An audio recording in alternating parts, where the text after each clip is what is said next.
for talented smiling faces. And for the people who actually in this classroom, can you stand up?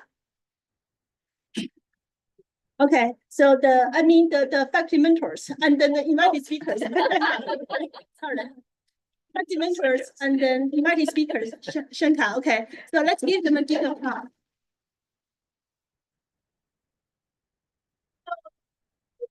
I work very hard, I'm very ambitious, but I'm not a superwoman. I don't know everything about AI.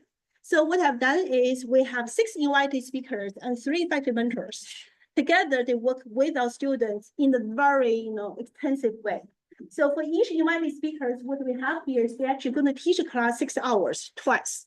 So then the first time they give lectures and students, work as team together. And then they work on their individual assignment as a team. And the second time, the invited speaker will listen to student reports and provide feedback and give scores. And every time me and the TA Jenny stand up, so we're together, we're here to, secure the score for each team. And Jenny has done such a great job. Okay. Anything else? I just want to thank everyone for coming today. The students have worked really hard. You would see by the presentations, the poster event, and Professor Ding, Professor Rajni, everyone, all the professors. I will not be able to say all the names because we're running out of time, I think. But we're gonna have a very fun presentation session soon. Thank you so much, Yes. so much for being present here.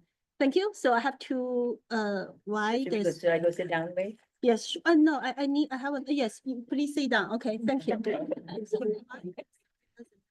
me go to the next slide. Okay, so then what we have here is the class offer in this semester, to students at different levels. You can see this is a pretty interesting, successful class. And then today is the finale. And then we already achieved 2 milestones. The first milestone is the computer science department already approved this class as a regular class. Now we're heading on the way to get this class approved by the critical committee of the college and also approved by the provost to make this as a regular class and provide general education track for our students across the entire campus. And then, okay, so then before we go to the presentation by the Student Advisory Council, and I want to know is the last event for the day will be the panel by the experts. Okay, by our UMass alumni. So may I ask, maybe not now, okay, so don't leave, stay, because this will be a very important event. And also we're going to have invited talk by other after student presentations. Now let's have the presentation by the Student Advisory Council. Okay, can you close the slides? So Student Advisory Council representatives, please come over here. You're gonna have 10 minutes. Okay. So the idea is actually from Paul. So Paul has this brilliant idea. We need to have Student Advisory Council collect input from students. I found this is such important, committee for me because they gave me the first-hand advice and the suggestions, what we can do to do AI education across the campus. Go ahead. Hi, everyone. This is Chen Jie. This is Steven. And I'm very excited to show everyone today is about the AI micro-credential course.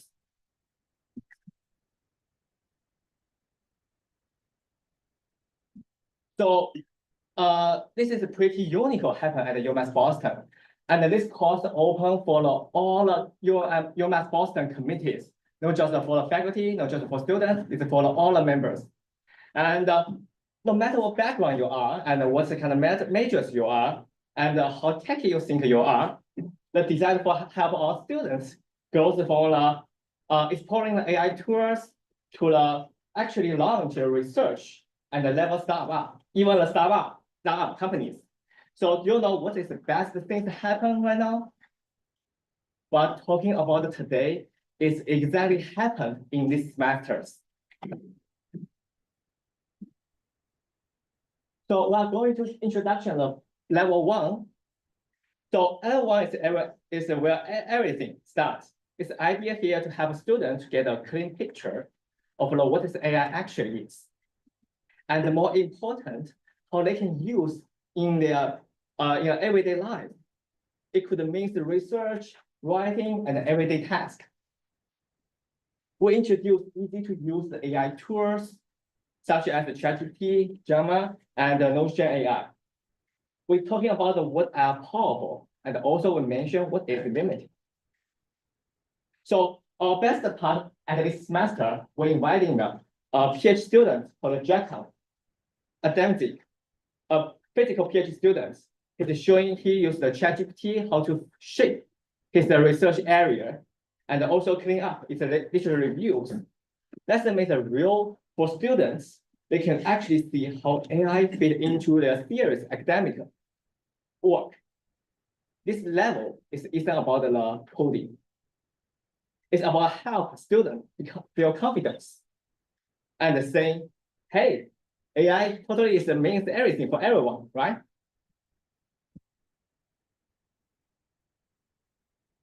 Now, when we get into the next level, it means everybody is familiar with the AI tools.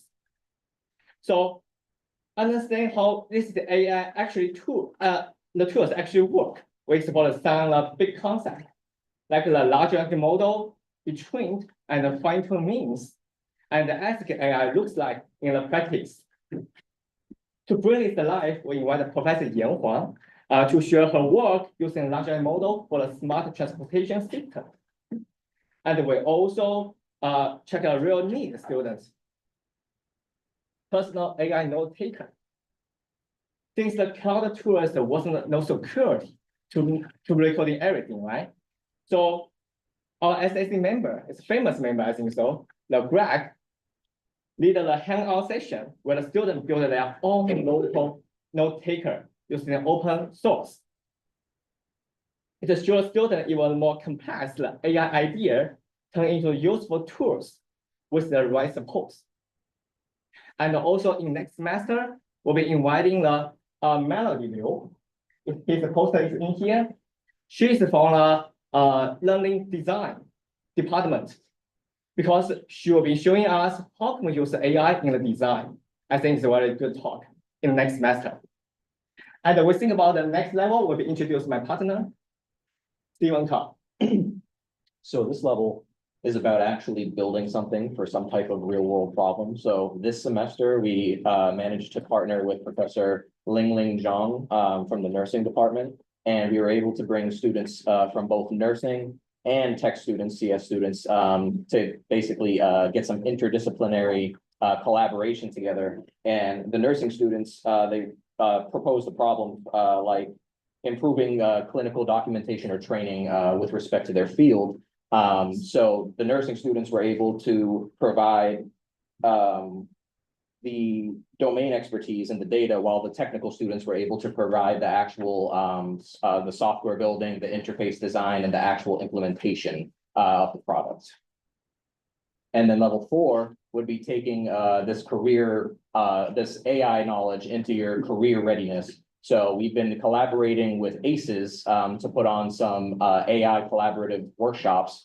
Specifically, Kurt Kloppmeyer from ACES has been able to put on some very wonderful workshops with us for resume building with AI assistance and boosting your interview skills using AI. And then Charles Clemmer from ACES as well is also helping us build internship pathways for students with this type of AI knowledge, and trying to actually reach out to these local companies in the area and see if there might be some internships opportunities with them in collaboration with the AAII. And then from our big event in October, our October symposium, we also held a hackathon in which the top teams from the student hackathon were able to meet with Professor Supro Sen and Maria Veselveski to basically potentially get like a startup and information regarding that if they chose to actually pursue a product with their hackathon design. 好了 ，Hackathon winner 听是 Mary。 And then I will introduce Brainy to talk about a AI computer lab.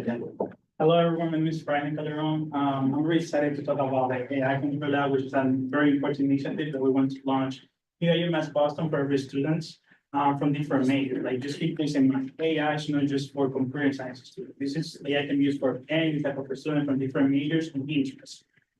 So it's something important for me to highlight and to say thank you to this group of students who were the first testing group of this AI Computer Lab, just to find a way to test how can we really implement these ideas of having a computer lab through listen from their student needs. Like we hope that they were working this AI project that they been working so far. So we can offer them some AI tooling service that they needed. Like for example, we need to push some tools, AI service, or something like that. We want to help them purchase those things. But in exchange of us learning about their needs and also to understand how can we implement all of this idea in the process to make this happen. But we encountered some challenges by just thinking about the AI computer.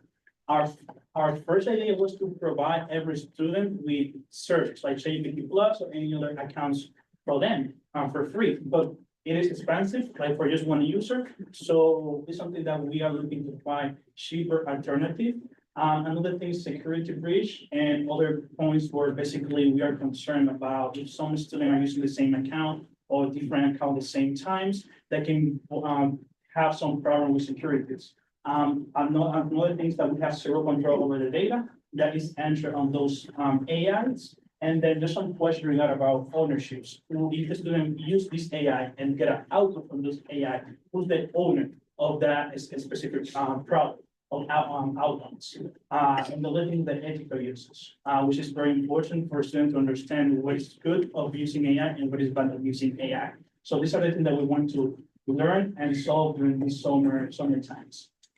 But here are goals and things that we're gonna be working this exactly so. In this 3 months, we're gonna make sure that we can start some hardware, like computers, servers, like that we can run some locally AI for the cheaper alternative. So if we think about it, if we pay for one account for one user, that can be very expensive. But what about we have our own AI running locally without IT department support, where it can give different access to this AI service for them through using the student email, things like that. With this, we have more control over the data, security, and uses if we run this AI locally here at UMass Boston. So it's something that we want to pay a big attention to it, so we can give the student research and the tool they needed to do some research, for development, and many other things more.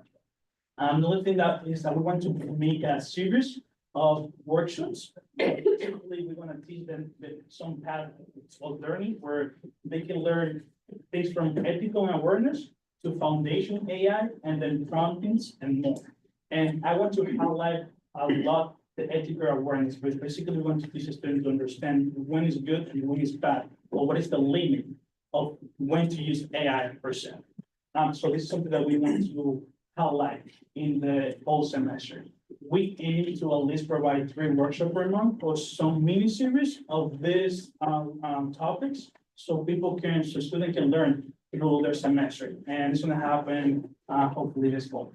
Another thing that we're going to work with is create a website hub where we're gonna have, hopefully, we have the student advisory council, we have a group of students sharing knowledge, sharing research, sharing ideas and things like that. We want to centralize this information into one specific website. So any student can log into this website or visit the website and seek information, research in our team alternative for AI. They can probably get it for free. So that website will be a very important aspect of this.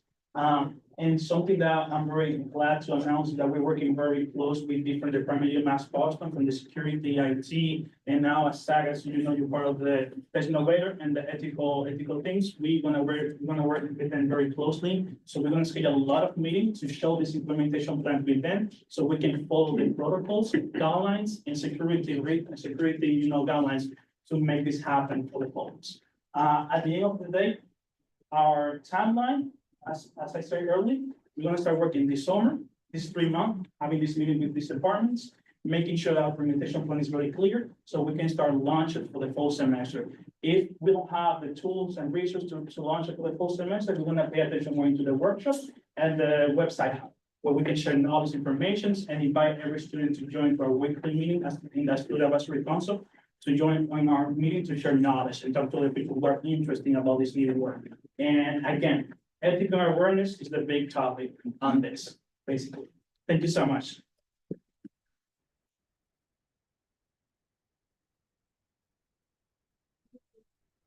Thank you, Sanjay and Steven.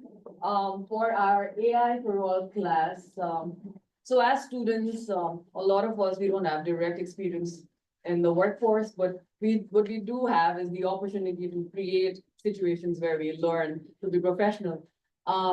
So our class is majorly focused on teamwork. And I believe in leadership positions and by working as team mates, well, our students have learned a lot. One thing that that Professor Ding and I, we both really focused on was having students present themselves increase their presence on LinkedIn and even GitHub for their projects. And then another thing is, so our students collaborated with the IT department. Lisa Ling is running an IT photo contest, and one of our teams, they put up a photo, and their photo is going to be in the marketing channel, one of the marketing channels for UMass Boston. And then another thing is, well, that's about it. We have done a lot. It seems very difficult to put into words in a minute, and our time is up. So with this, I'd like to invite Professor Ding now. Thank you. Thank you very much, Jenny. So now it's time for the first hint for the presentation. So open up the judges, please be ready. Okay. So please announce your name loudly because the judges need to find the reading sheet to approve. Okay. And then I want to know is that the hour here is going to read your presentation. So make sure you have a good angle with the hour. Okay. Do you want the paper? Yes, yes. You just have to angle it, you just have to on the computer.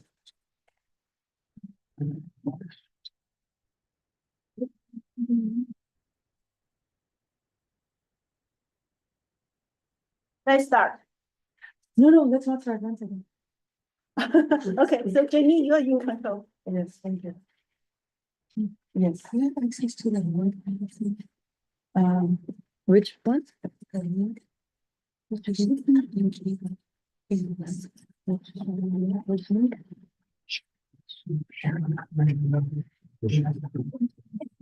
What?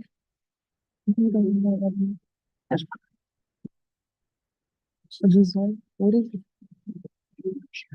Oh, okay. Hi everyone and welcome. We're excited to present our project Everyday AI, Matching Creators with the Right Tools. Our team includes me, Shannon, and Angel. We've been working closely with our mentor, Matthew Davis, who originally proposed this project. Our goal was to make AI feel more accessible and aligned with real users, especially freelance creators who use AI in their day-to-day work. Now we can talk about our personal journeys. Well, I'll start. I'm Ashani Karan. I'm honored to share a glimpse of my journey in the AI class. As someone who came into this program with a background in psychology and a passion for public service and strategy, I was excited to explore how AI can amplify equity and impact. This course has not only deepened my understanding of AI tools, but also expanded my mindset around how accessible and human-centered AI design can empower people. From using AI for data visualization to enhancing workflows and decision-making, I've gained hands-on experience that I'm already applying in my roles, like leading curriculum development at Girls League and being a part of the community outreach committee at the Applied Engineering Institute and student advisory committee. My final project, Everyday AI, focuses on helping creators use ethical AI tools to better engineer their work. My name is Shannon, and before this course, I saw AI mainly through a technical lens focused on models, code, and performance. It really helped natural as an IT student, but working with students from non-technical backgrounds and learning from interdisciplinary faculty helped reinforce and expand my belief that ethical impacts aren't just science, they're often even more critical than the algorithms themselves. And this course broadened how I think about AI's role in society. Moving forward, I'm especially interested in exploring how AI intersects with the natural world and human health. Areas I believe are deeply connected and require thoughtful, diverse perspectives. And this class helped me realize that building responsible AI means including voices from all fields, and I'm excited to keep learning in that direction. Thank you, Shannon. For my journey before this course, I hadn't really given AI much thought because I've never really used AI for anything really. So my understanding of AI was pretty basic, but I mostly thought of AI as like futuristic technology, like robots, self-driving cars. But I didn't realize how much AI already shapes our everyday lives, from like health apps to social media, and how deeply it impacts fields like healthcare and education. So one of the most surprising parts of this course was learning about ethical AI design, especially understanding things like bias, which can show up in AI systems and how important it is to design responsibly. And I found it really challenging, but eye-opening to think about things like fairness, bias, responsible development, and through our projects of AI main pitch, I kind of enjoyed using these tools like ChatGPT 4 or seeing firsthand how prompt engineering and drastically change results. And because of this course, my perspective on AI has evolved, and I kind of can see it as a tool that I can use in my future adoption and on college. We'll have to back over the audience.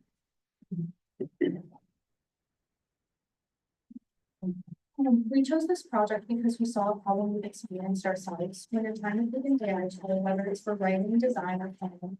It's hard to know which model is best for your tasks and your values. There are too many tools and the information is often too technical. We wanted to create something that removes that guesswork, especially for users who care about things like sustainability, ethics, and inclusiveness.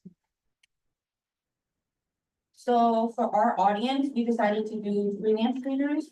So our freelance creators are Maya and Raphael, which they are freelance creators and digital artists. So Maya is a video content creator who writes YouTube scripts, like scripts and blog posts. And Raphael is an illustrator who wants to help with visual prompting, but needs ethical sourcing. So they represent the larger group of creative users who use platforms like Substack, TikTok, Instagram, but who aren't coders and they don't really want to spend hours comparing AI tools. That's where everyday AI comes in. It's a lightweight recommendation tool. Users answer questions based on their value and specific tasks they're working on. Questions such as, what types of content do you usually create? Was using energy efficient, sustainable AI according to you? What are you working on right now? Then compare their answers to a curated list of models like ChatGPT, Claude 3, and Gemini and show the best match. Each match includes clear verbs, so even non-technical users can understand why we chose that model. To make accurate recommendations, we built a small curated database of AI tools focusing on large language models and visual models that creators already use or are curious about. They included Claude 3, GPT-4, and Command R+, among others. Each model was scored across 10 categories, including platform relevance, task type, and tone and voice.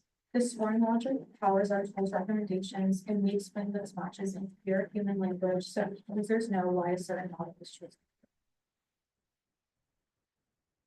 So for our technical approach, we started by creating user personas and storyboards for Maya and Raphael. And from there, we designed 5 core wireframes from the welcome page to model recommendations, where we used apps like Canva, Figma, UX Pilot to kind of generate the mockup. And we also wrote things like why we recommended this for each model, which we based on scoring criteria like sustainability, affordability, and creative tone. And our goal was to kind of keep the interface clean, inviting, and easy to understand. For our user experience, we focused on making everyday AI intuitive and inviting. The user flow is simple. You land on a clean homepage, select your task, set your values, and we recommend tools that align with those. We tested each stage to ensure it would feel approachable with creators like Mike and Raphael. Every design choice, from the wording of questions to the icons we used, was meant to build trust and confidence, especially for non-technical users. One of our biggest takeaways was how much design affects trust. When people feel overwhelmed or excluded, they don't explore new tools, even if the tech could really help them. So we focused on clarity, values, and needs. If we had more time, we'd add 5 model updates, voice-based input, and more user testing with creators from different fields. So looking ahead, there are kind of several ways we think of expanding everyday AI. We love to connect it to live API models. So data like pricing, output examples, and updates are always current. Second, we want to add accessibility features like voice-based input and more support for mobile users. And we'd like to conduct a broader user testing across different types of creators, from musicians to teachers, to make sure the experience is inclusive, kind of helpful for everyone. And now we'll like to walk you through a demo and show how someone like Maya might use everyday AI in real time.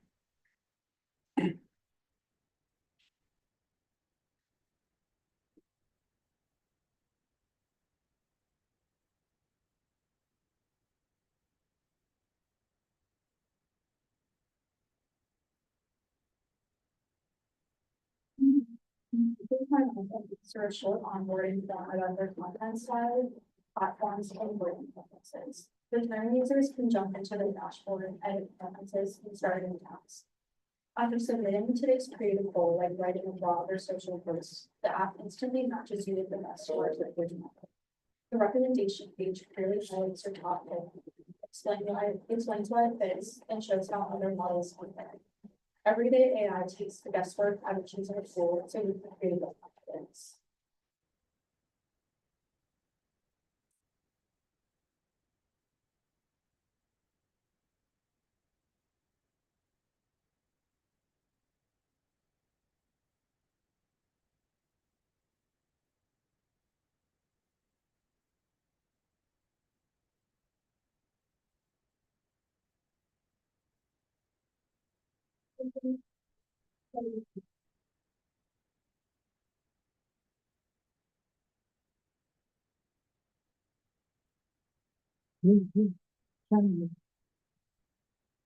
One to the monitor.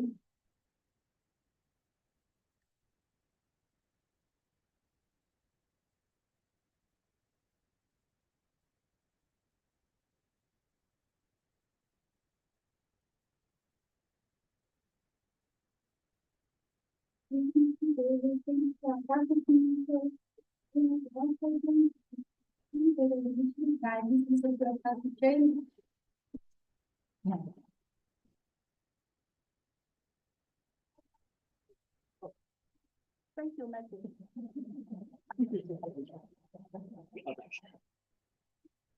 Second thing, please be ready.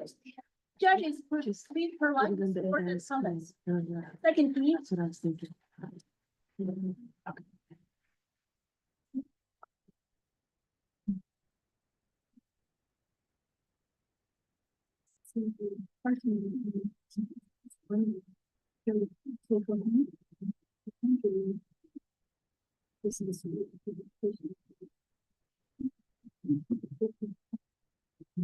This is what 6 minutes.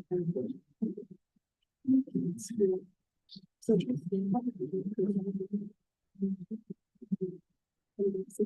Are you ready? so please announce your team's name loudly. The judges need to know which team this is. My name is Higher Wire. Higher Wire. Judges, please look for Higher Wire. Okay.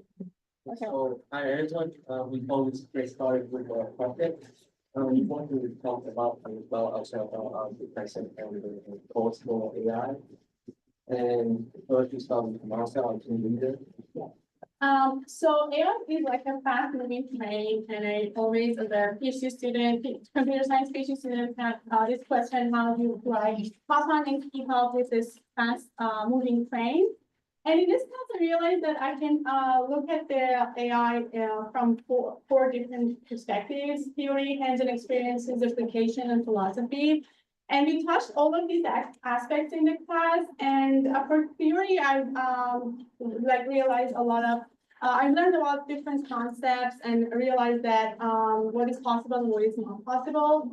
And with AI agents and reinforcement learning, we had some hands-on experience, and we learned by doing. And for application, I learned about reinforcement learning, and we apply it in my research, and we really got good results. And from philosophical point of view, yeah, we have discussions, and yeah.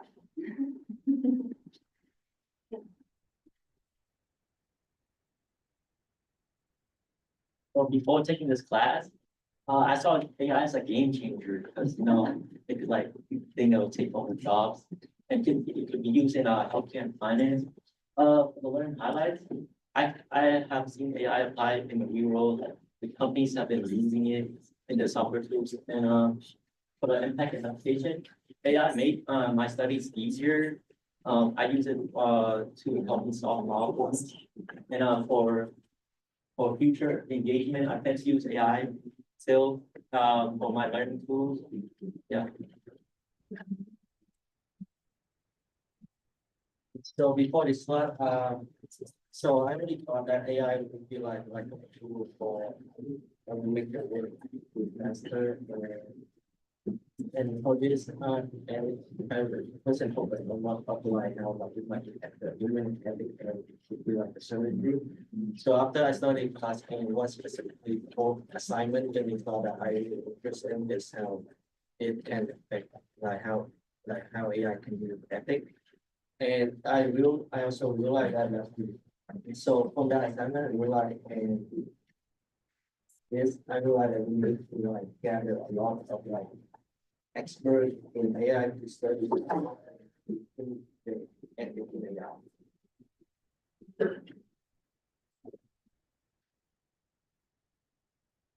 So moving on to our project. So our project is a job finder agent, and I want to start preparing to our document pro that says this shall pay without his guidance, we can make it what they happen.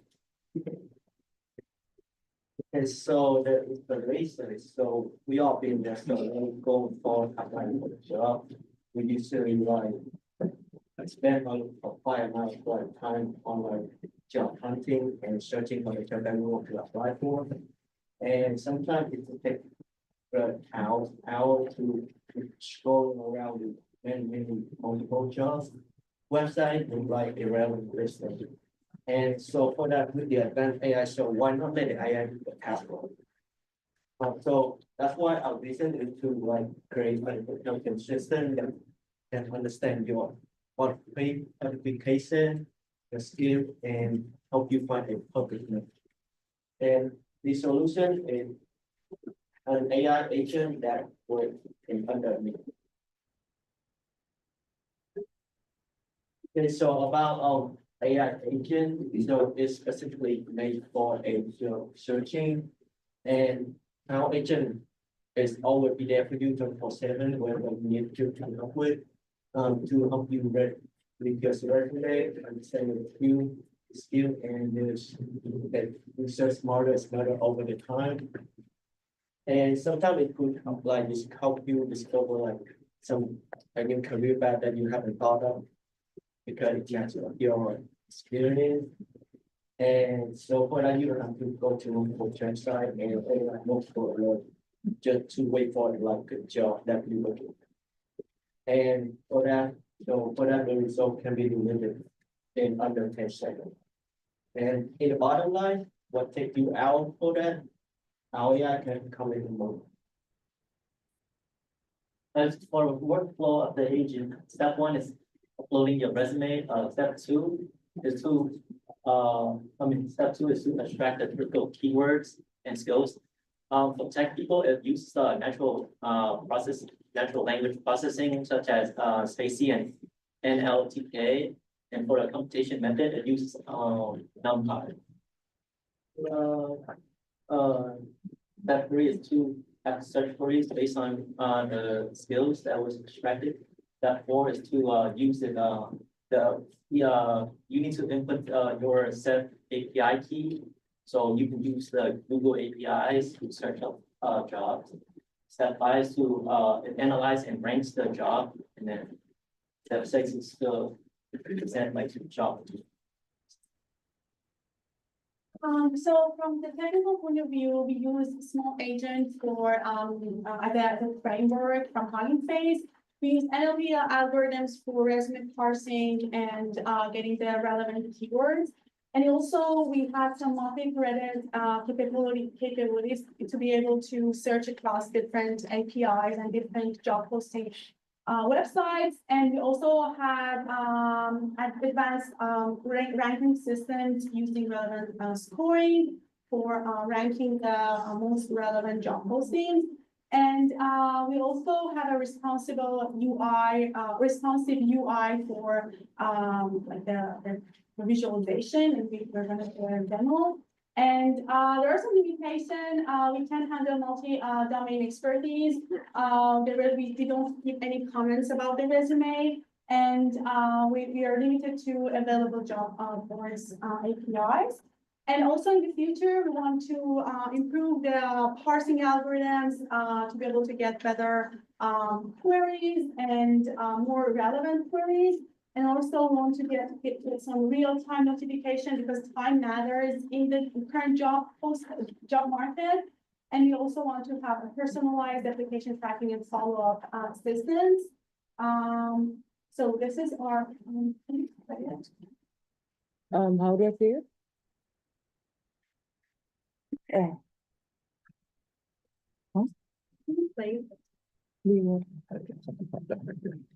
Okay, thank you. So yeah, you just, I upload my resume. Then I'll extract some skills, education, and resume. I'm gonna just change it. Then you need your self API key to search for the I didn't put the key yet, so they can't search it, so I need to do the key. If I did, and now it should be able to find that. And yeah, and I should, yeah, it's actually the links works.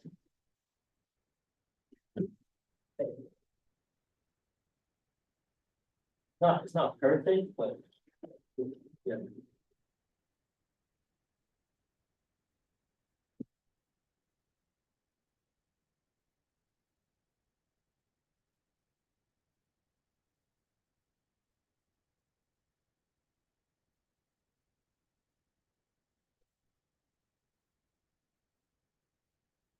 Thank you everyone for your.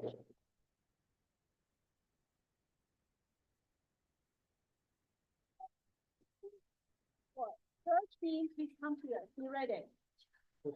Make sure you announce your name clearly to the judges to give individual score for each team member, okay? Make sure they can match your name, your face, your name on the grading sheet.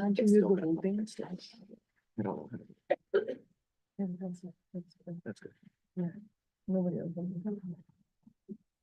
the way, for the team who hasn't picked a number, you're number 5 to present, okay? So we're gonna have 1, 2, 3, 4, 6, and the 5th team is the team who hasn't picked a number. So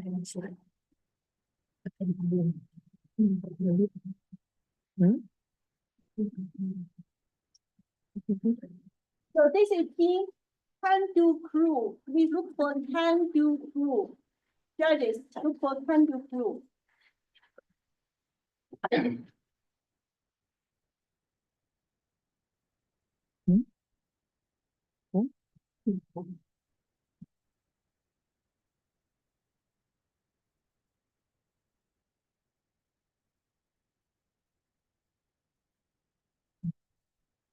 Hello everyone. So my name is Rami. So we are the Can-Do crew. So I'm gonna introduce you guys my fabulous team, Ebony, Pranati, and Shauna. So we're gonna start off with our AI journey by myself, okay?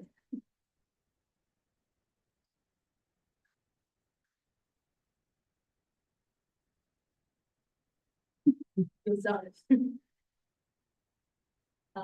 Yeah, sure. So before I came to Professor Wei Ding class, AI for All, I only have knowledge of machine learning, and I don't have knowledge about game. So this is the first time ever I start to learn to design a small game where, I can set automatically AI control the spaceship and blending into the 2 yellow plane flags over there. And next, Avani gonna introduce his AI journey. So good afternoon, everyone. My name is Abhinand. So my AI journey before joining this class, I was thinking AI is something like relating to, big neural networks or big data sets that you have to implement. And I was really nervous if I would be able to do it or not. But after joining the class, I realized AI is actually fun and I enjoyed a lot in this class. So what particularly stood out to me is coming to reinforcement learning. So I made this game where, my agent learns to jump up and down and, move all obstacles. So I'm thinking using this in the future, maybe I can train my own robot maybe. So that's what I was thinking on doing. This is my AI journey. And thank you, Professor Ding, for hosting this class. Yep, that's my AI journey. Thank you.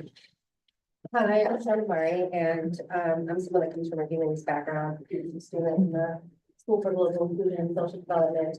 And what I learned from this course is really how to bridge AI and real world impact.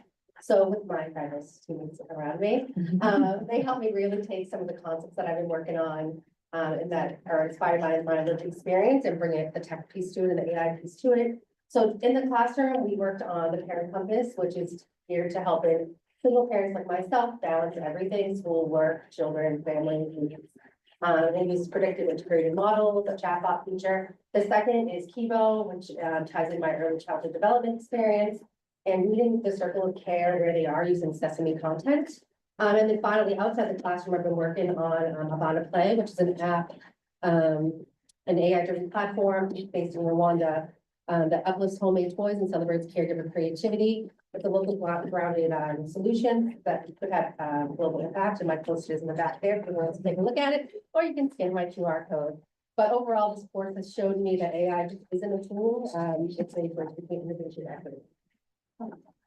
Coming to my AI for all was most memorable class in my journey. Scholar Minds was the first group project I ever worked and presented, and it quickly became my favorite. Where we have developed an AI model that helps automatically generating personalized study plans.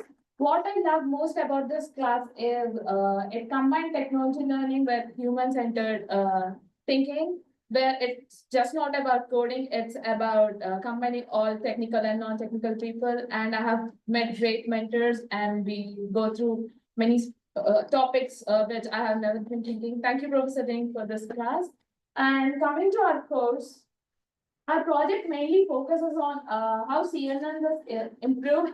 Basically, a deep learning model and an AI used to understand images. It performs when we train on data from different sources. This method is like a mixing of methods and textbook examples to create practice. It helps smaller models learn faster and work well. And coming to the knowledge distillation is like having a top student explaining a hard topic in a simpler way to classmate instead of learning everything the long way, so that the classmate can follow steps. Where in AI, the teacher model already knows how to solve these things. So the student model can simply follow this teacher model. And in our project, we use this idea and as model that can still understand images well, even though it didn't trained as the same data as teacher. And why is it important? So our major reason to choose this project is how surprisingly easy it can be copied or to steal an AI model which is developed for years. Like our project is built for protecting this model being tested. Now we have a clear explanation about our project by our teammate Shana. So to test this, we built several experiments, testing different types of databases. So for our project, our teacher model was built by our faculty mentor, who's here in the room. Oh, right there, thank you. And it already understood how to recognize 10 specific categories of images. So to train this, to train the student model, we created images from those same 10 categories, collected from 4 sources: Google, Bing, Stable Diffusion version 2, and Stable Diffusion medium 3. And we use code generated by ChatGPT and ran it through Python to build these data sets. Our main question was, how effectively can student models learn from the teacher model when trained on different data sets? Next. So here are some examples. So this is Google, and we use code here, and then you can see the different types of category images. And then we have Bing. Next one. the Stable Diffusion 2.0, which is basically an AI model that you can type in what you want to generate as an image. And then the medium one is just gives it more detail to the images, and yeah. All right, so now we come to our methodologies. So actually, we conducted 13 experiments, and it's ranging from small data sets, medium data sets, and large data set, and it's corresponding to 1,000 images for small, 5,000 images for medium, and 10,000 images for large data sets. And we use 4 different data sources from Google, Bing, Stable Diffusion version 2, and Stable Diffusion Medium version 3. And this is the interesting 5 things before we walk everyone through this result. As you can see from the left-hand side, we're gonna have the small data set, and over there, which is large data set, which is the highlight for this result. And you see all of the light blue point over here, which is the student start learning from the scratch. It means the student model doesn't know anything. And the dark point is about student learn from teacher model and mimic their behavior. The most surprising results from the small data set, as you can see, is the combinations of Google, Bing, and color augmented images. So as you can see, from 40%, it's gonna increase 61%. But in the medium data set, there is a very small gap between 2 models. And the most promising result that we really like it for the big data sets. You see the students learn from teacher model. I mean, bigger model has 66%, even at only 10,000 data sets. The biggest key finding from our experiments is that knowledge distillation is means student model, just smaller model learn from parent model, the bigger model. Really good at the small data set with a color variety, and importantly, work as very the big data set, especially Google. And now my teammates gonna talk about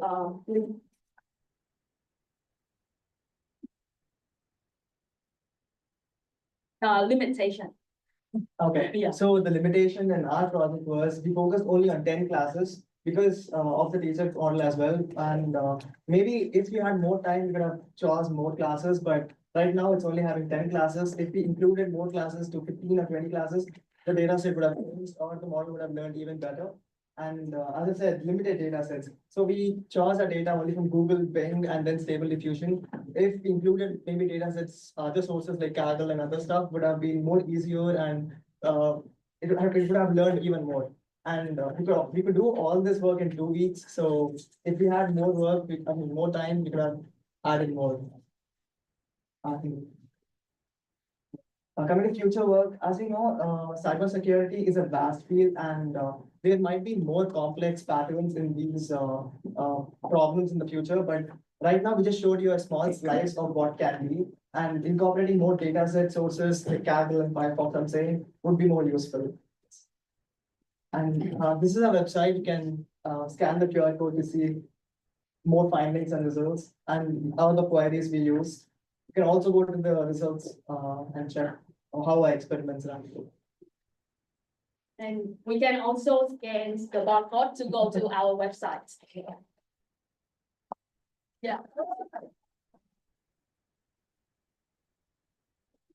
Yeah, thank you very much for everyone come to our presentation, especially shout out to Professor Wei Ding to make us shy today. And thank you speaker, mentor, and everyone, and Jenny, as well as a teaching assistant for this class. Thank you very much.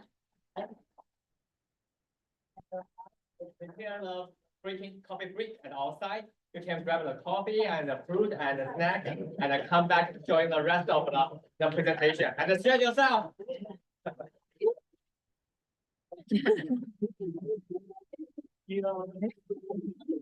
Imagine.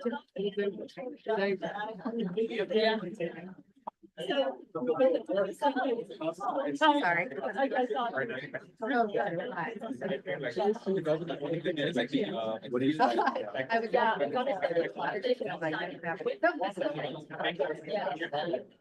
I think that's the. What do you have in your slide? Because I think Yushin gave you a very outdated. Very good. So this is the time when you check. Very good. Right before you press. No, like, yeah.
Yeah. And the work you may happen to them, you really know what's the idea. Yeah. So please announce the name of the team out there, the judges can find out whose team this is. What's your team name? We're the AI architect. AI architect. Please look for AI architect. And our presentation is titled Stealing an Image Classifier via Knowledge Installation and Finding the Cycle. I'm Brandon, I'm Alex, and our faculty member for this project is Professor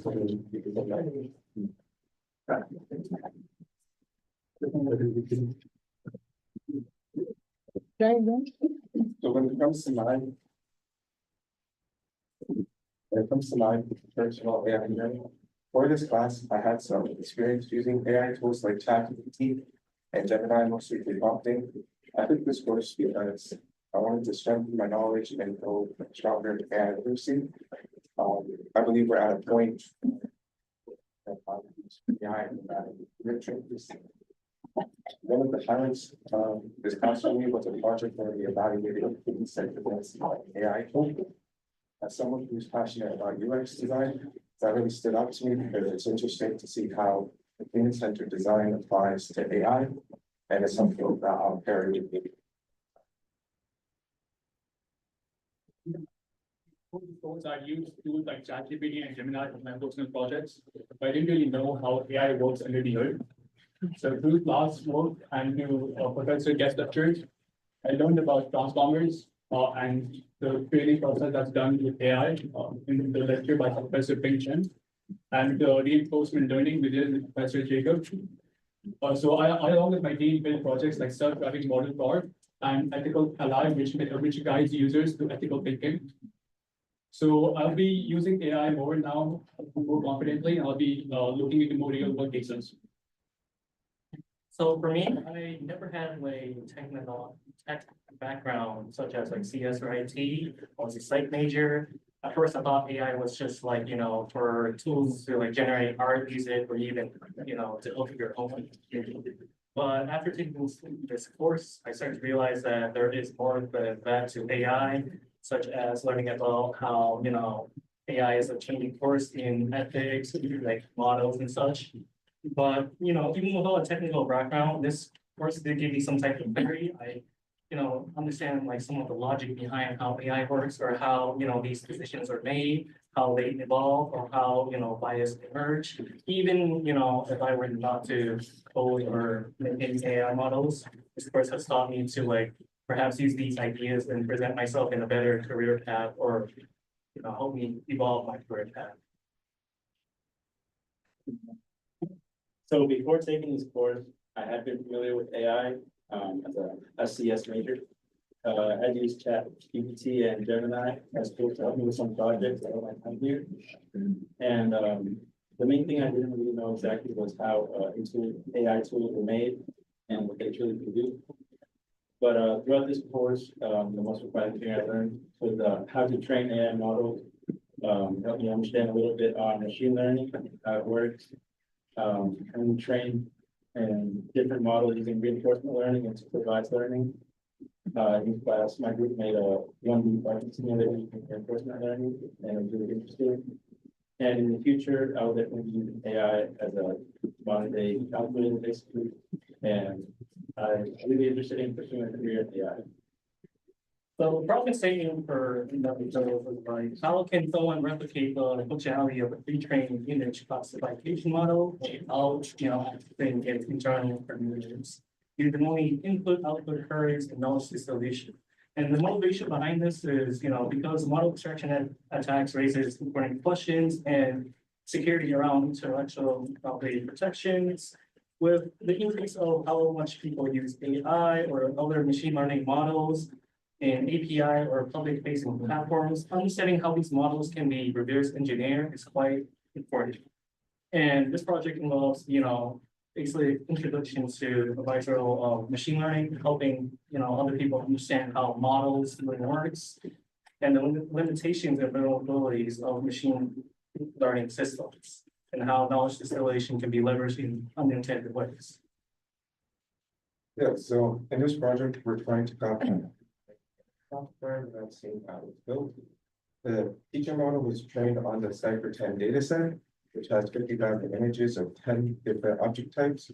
We don't get to see these images or the model's predictions. So to do this, we use a different set of images from a dataset called STR10. These images are similar but come from a different source. We resize them to fit the teacher model and use them to actually model the predictions. Then we collect these predictions and use them to train our own student model. This shows how someone can try to steal a model just by seeing what happens. So this diagram here on the right shows basically how the knowledge distillation process works. On the left side, we have the teacher model, and on the right side, the student model. And basically, the teacher model transfers knowledge to the student without having access to the training data. The basic goal of this is to reduce the model size by 50 to 70% while keeping the same accuracy. And here is a fusion matrix. It basically shows the performance of the model without any knowledge distillation. As you can see in the diagonal, that's where it's the most successful. And accuracy was about 57%, and the validation performance was much lower. This highlights the limitations of training a student model alone without distillation. And with knowledge distillation, there was major improvements. The training accuracy went from 62 to 85%, and the validation accuracy also stabilized around 65%. The blue lines represent training accuracy loss, both showing strong improvements. The orange lines are the validation and are more stable than before. Overall, it shows that the student model learned more effectively when guided by the teacher model. This slide shows how the student model performed with distillation and without distillation. Without distillation, we got 54.33% accuracy, and with we got 61.35% accuracy, which is 7% improvement. The darker blue squares show how well the model performed, with class A performing the best with 718 guesses. And then the student model successfully learns how to distinguish between different classes like airplanes and birds. And this shows how knowledge distillation can improve AI model learning. Coming to baseline model, with the baseline model, we targeted high accuracy of 57.44%, and we improved it to 61.35. So this shows how student models can, the teacher model can be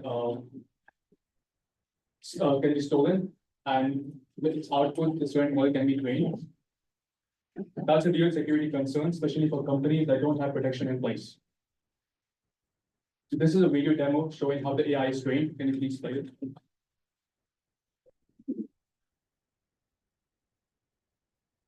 So first, it generates teacher label right there. It takes a few seconds. And then we see the student model being trained without education, meaning it only learns from the student label. Yeah, it's being trained right now. So these are different classes of person. And then last, we go to the student with distillation, which is trained on DL labels and teachers thought offers. This helps students learn much better. As you can see, it makes accurate predictions. It behaves more like a teacher model.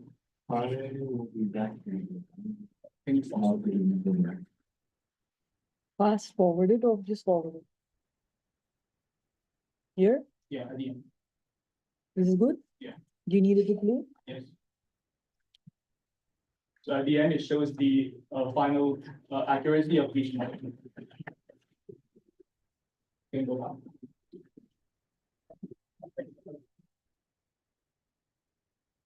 Yeah, so we use a method called knowledge distillation, where our student model learned by copying the teacher's model predictions. And for the tech stack, we both departments use Python to run the users who use that prediction.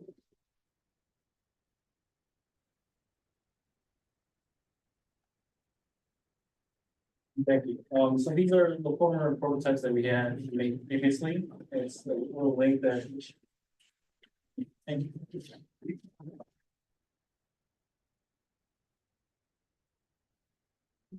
5. So judges pick 4. And also, dear judges, after to visiting 5, when we finish the student presentation after 16, present their work. And then in grading sheet, please mark the top 3 favorite team. Just label them. Okay, when we collect the favorite copies from you, we know your rating for the top 3. We cannot make announcement today, so students, we will let you know later. Okay, so judges, after you enter scores for the 16, label your top 3 favorites. The first one, the best team, second, the third. Okay, just label your top 3 teams. And then how you put also on the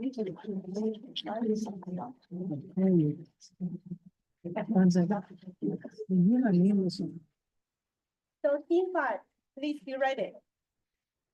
This is the one. The other team presentation, we're gonna have to invite a speaker from other. So he is the leader in the science education. Okay, really looking forward to his talk. Thank you. Okay, let's start. So please announce your team name so judges can know who you are. Hi, everyone. We're AI Compass, and this is our project AI Picker. And our teammates are me, Mahesh Vira, and Vitai and Srinivas is leading our team. And we did this project under the guidance of Professor Wei Ding. So the reason why we decided to embark in this project is because we found that there are so many LLM models out there, and it leave user feeling lost and intimidated by the amount of LLM models. That's why we decided to find a more streamlined way to fast the process of searching for your LLM models based on your preferences. This would help lessen the intimidation of finding an LLM model. And yeah, we use total 3 data sets. The first one is of 320 LLM that I personally scraped with the web.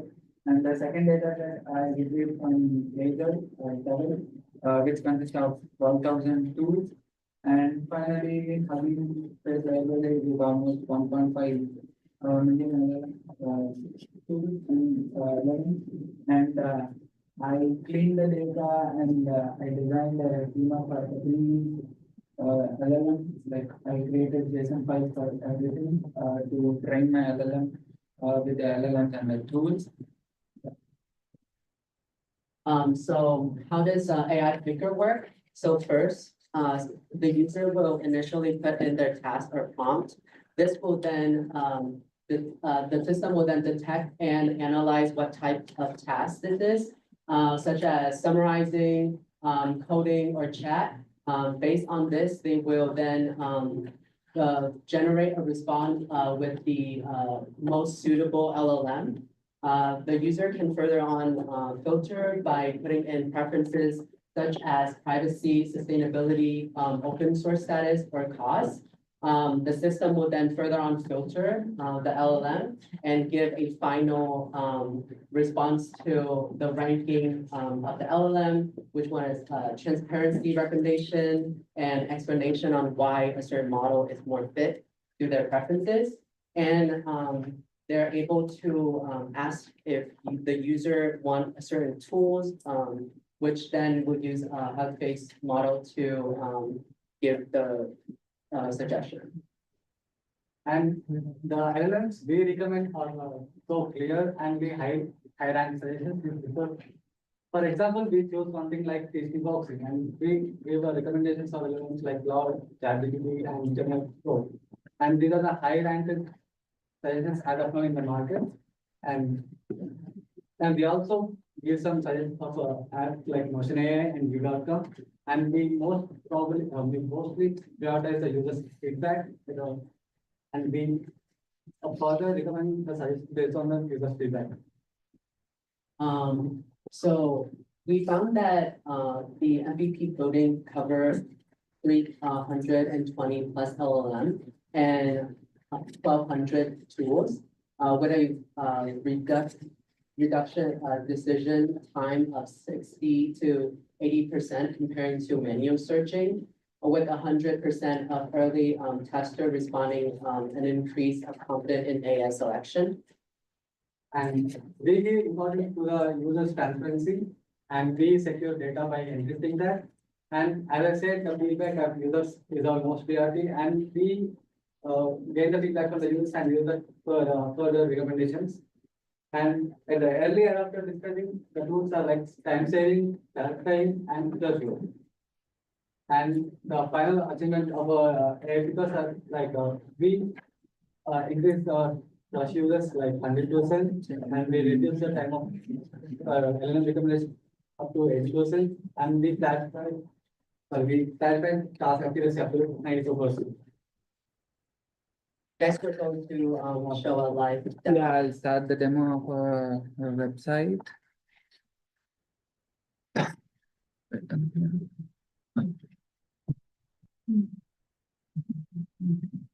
I'm just wondering, it's hosted.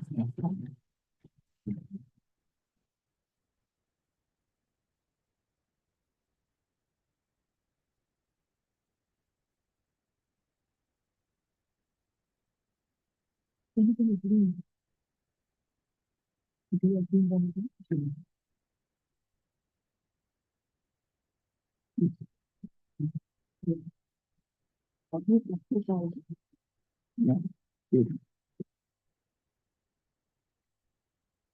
Yeah, this is a login page.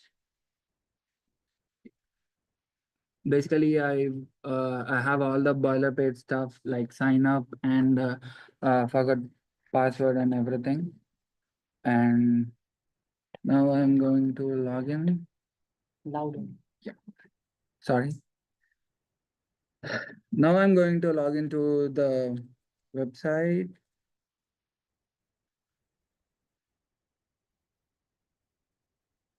Yeah, basically I tried to make a replica from the chat GPT.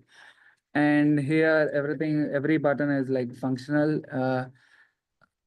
If I start a new chat, it'll ask a question initially. Like, are you ready to start picking the perfect LLM for your task? That's the goal of our project. And it also provides on the a button to search the Hugging Face database with the prompt or like maybe LLM type. If I say yes for the question, what task or prompt do you have in mind?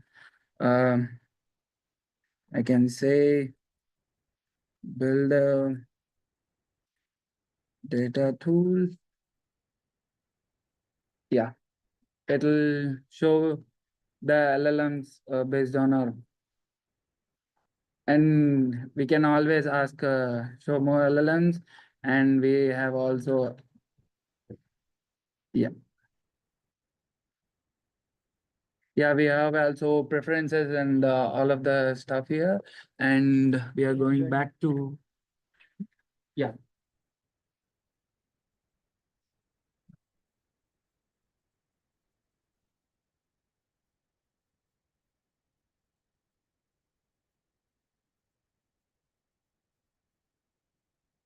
Yeah, in this class, I learned a lot from, basically I have a passion for the AI before starting my master's, but basically after this course, like I learned a lot and I made the projects that I can be proud of the work that I did. And I learned new things and began to think in a new perspective of humanities background and ethics background and psychology background and all of it. Yeah, and then next. Hi, everyone. I'm B. I'm a biology major and a non-technical student. I was very amazed by this class. I always think that AI has been like really intimidating, but through going to this class, I was able to learn how important it is AI can be as a role for us and be part of our daily life.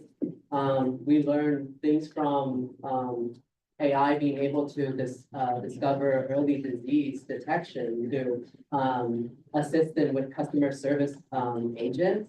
And through this, I was able to learn the ethical dilemma that come with AI usage.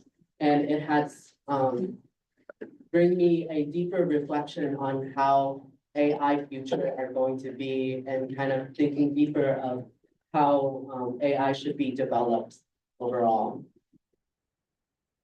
And this is me, Mahesh. And that was me when I was firstly knowing about AI for all. And I was so excited for joining with the non-IT honors. And seems confused, but I'm very excited then. Here in the working process of AI for all, seems happy, but not that much. And I was kept working every Friday on different topics and giving presentations on each and every topic. And this was me now, very satisfied with all my work so far from last 3 months.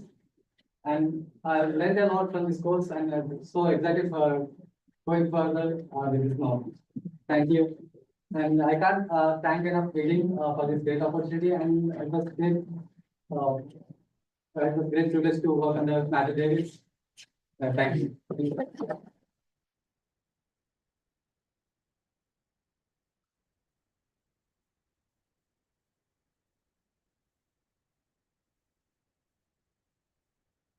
Yeah, what did you do?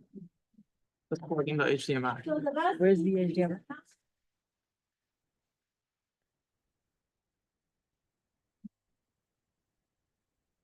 Thank you. My brain is not being. Thank you. So when we are done, you just switch the HDMI and you can play around. And you like operate the board. I'll tell you the next one. Not yet. Not yet. I want to see if it works first.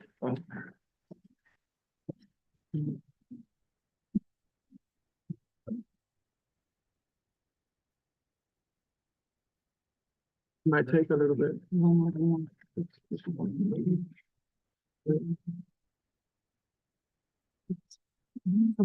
PC has been selected. Please ensure that the PC. Yeah, but this is not.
You can start with this level. So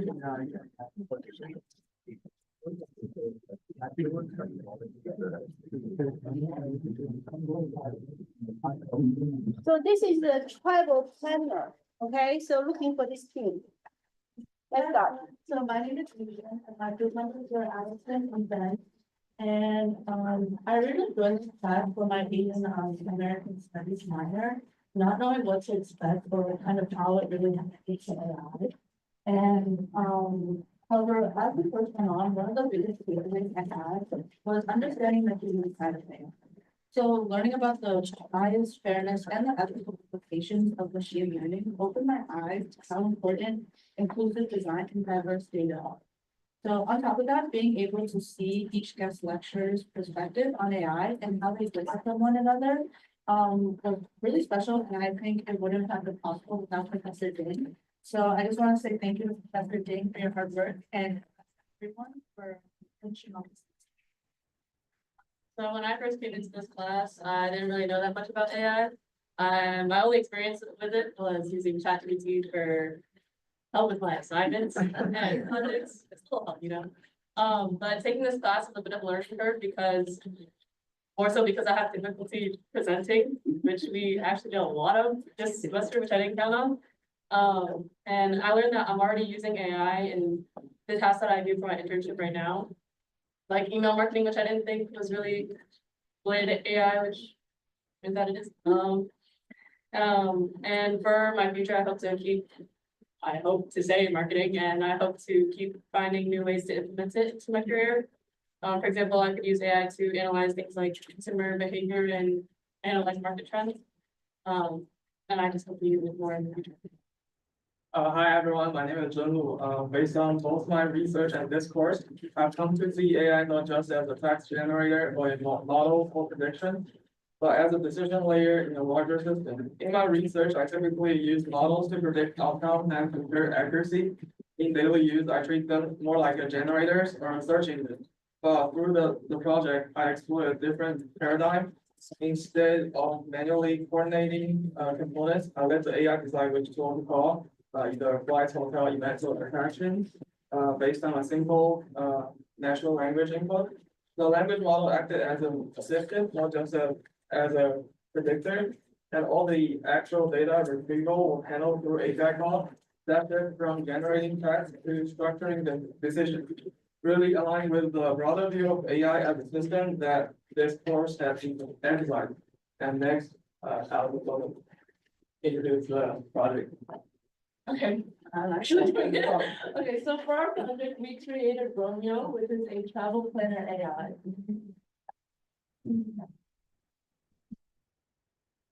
Our inspiration for this was the fact that travel planning is very overwhelming. So last week I actually just came back from Hong Kong and Japan, which I took a trip to with my family. And having to plan for 6 different people with 6 different interests and different diets and stuff like that is very annoying, especially when they don't want to actually help plan. So there's also just so many different things online or on social media right now with mixed reviews, and it's just really overwhelming trying to figure out what you want to do. And because Hong Kong and Japan is so big, and we only went for a specific amount of time, like we had to figure out the area that we wanted to see. And having to fit it in the schedule is very overwhelming, not even including everyone's different interests. So Romeo helps. So Romeo combines structured tool outputs such as flights, hotels, events, and attractions with LLM-driven reasoning to generate personalized travel itineraries. So the small agents framework handles the tool orchestration and planning logic, while the Llama model interprets user prompts and coordinates each session. The technical we use here, for front end, we mainly use React, Tailwind, CSS, Light, and TypeScript. So React is how we built the framework, and then Tailwind, CSS, HTML, CSS are all styling, and then we integrate the map. We use Leaflet for the backend. The main language is Python. I use API for integrating front end and back end communications. Small agent is the core framework to build and manage the AI agent behavior. And I use Open Router to integrate the Llama to in our model. And some external API we use Google Map, Wikamaster, Amazon's API, and Open Router API. And then next, I'm going to show them. Okay. How do you switch that? This needs to display. So while HTML. me is waiting to get the computer fixed, how about with you this time? How can you see something from students? Yeah, sure. You can see when they are started. So take your time to fix the bug, okay? Thank you. So Paul, go ahead. So thank you everyone for taking this class. It's really exciting to be here and see the diversity of projects you're all working on. It's all I love also the diversity of the teams in terms of having a computer scientist in the team with someone studying humanities and seeing how the team work together is really important in the industry. I think when you leave UMass and join another company or start a company, what you're going to find aside from your AI technical skills, which require you any job today, like literally any job out there, if it's a computer, you have to be have strong AI skills, which of course is beginning that for you. There's more to learn beyond this course, but this is a phenomenal way to get started with your AI skills. But aside from that, the other two things which are being demonstrated here today is really, really good team skills. I would rather, when I'm hiring for my team or if I'm promoting within my team, I'd rather promote someone whose team skills are a 10 and their technical skills are like a 6 or 7 versus the reverse. So team skills are unbelievably important in the real world, and I love how you guys are working as teams. And I would just encourage you to keep working on your team skills and make sure that you're having fun and you're engaging everyone in the team. And then also, finally, communication, also really, really important. I guess I would say when I'm looking to hire people, I would look for 3 things: their technical skills, their team skills, and their communication skills. And I think the communication today has been okay, good, but I think it might actually be good for UMass to have some seminars and teach people some techniques or secrets or tricks for how to be even more effective communicator, because that will make a huge difference in the way you interview, the way you present, the way you get promoted at your job. But anyway, I'm just incredibly grateful to you all for taking this class and very, very pleased with what I've been seeing. So thank you, everyone.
So he is a leader in the UMass Boston in science education, and he received so many different awards.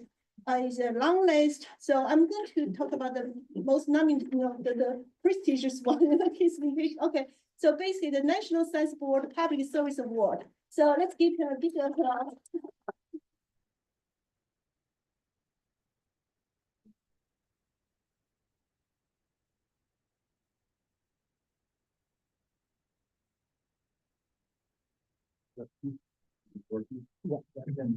Okay, great. So I was on a plane recently going to California, 5-6 hour flight, and this person sitting next to me, before we left the tarmac, he said, "Do you want to play a game?" And I said, "You know, I'm being kidding." But he said, "It's a good game." And I said, "No, I really have work to do. I want to read." And then about 15-20 minutes into the flight, and he says, "It's really a good game." I said, "Can I just tell you the rules?" I said, "Sure." He said, "You ask me a question. If I ask you a question, If you don't know the answer, you give me $10. Then you ask me a question. If I don't know the answer, I give you $10. And I said, "Yeah, I'm not interested. I do it." And then another half hour passes, and he said, "I'll change the rules." I said, "What are the new rules?" He said, "I ask you a question. If you don't know the answer, give me $10. Then you ask me a question. If I don't know the answer, I give you $50. I said, "I'll play that." So he said, "What's the height of the Eiffel Tower?"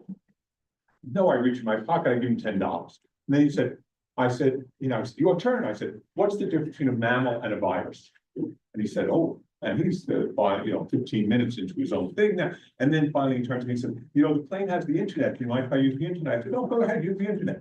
So another half hour, I'm getting my work done. And then he finally says, okay, and he gives me $50. And I said, thank you. He said, so? I said, so what? He said, what's the answer? I reached in my pocket, I gave him $10. My turn again. So T.S. Eliot said, where is the knowledge we have lost in information? Information is so cheap now, it's so accessible, it's so easy. In my day, I think everybody here has experienced open book tests and closed book tests.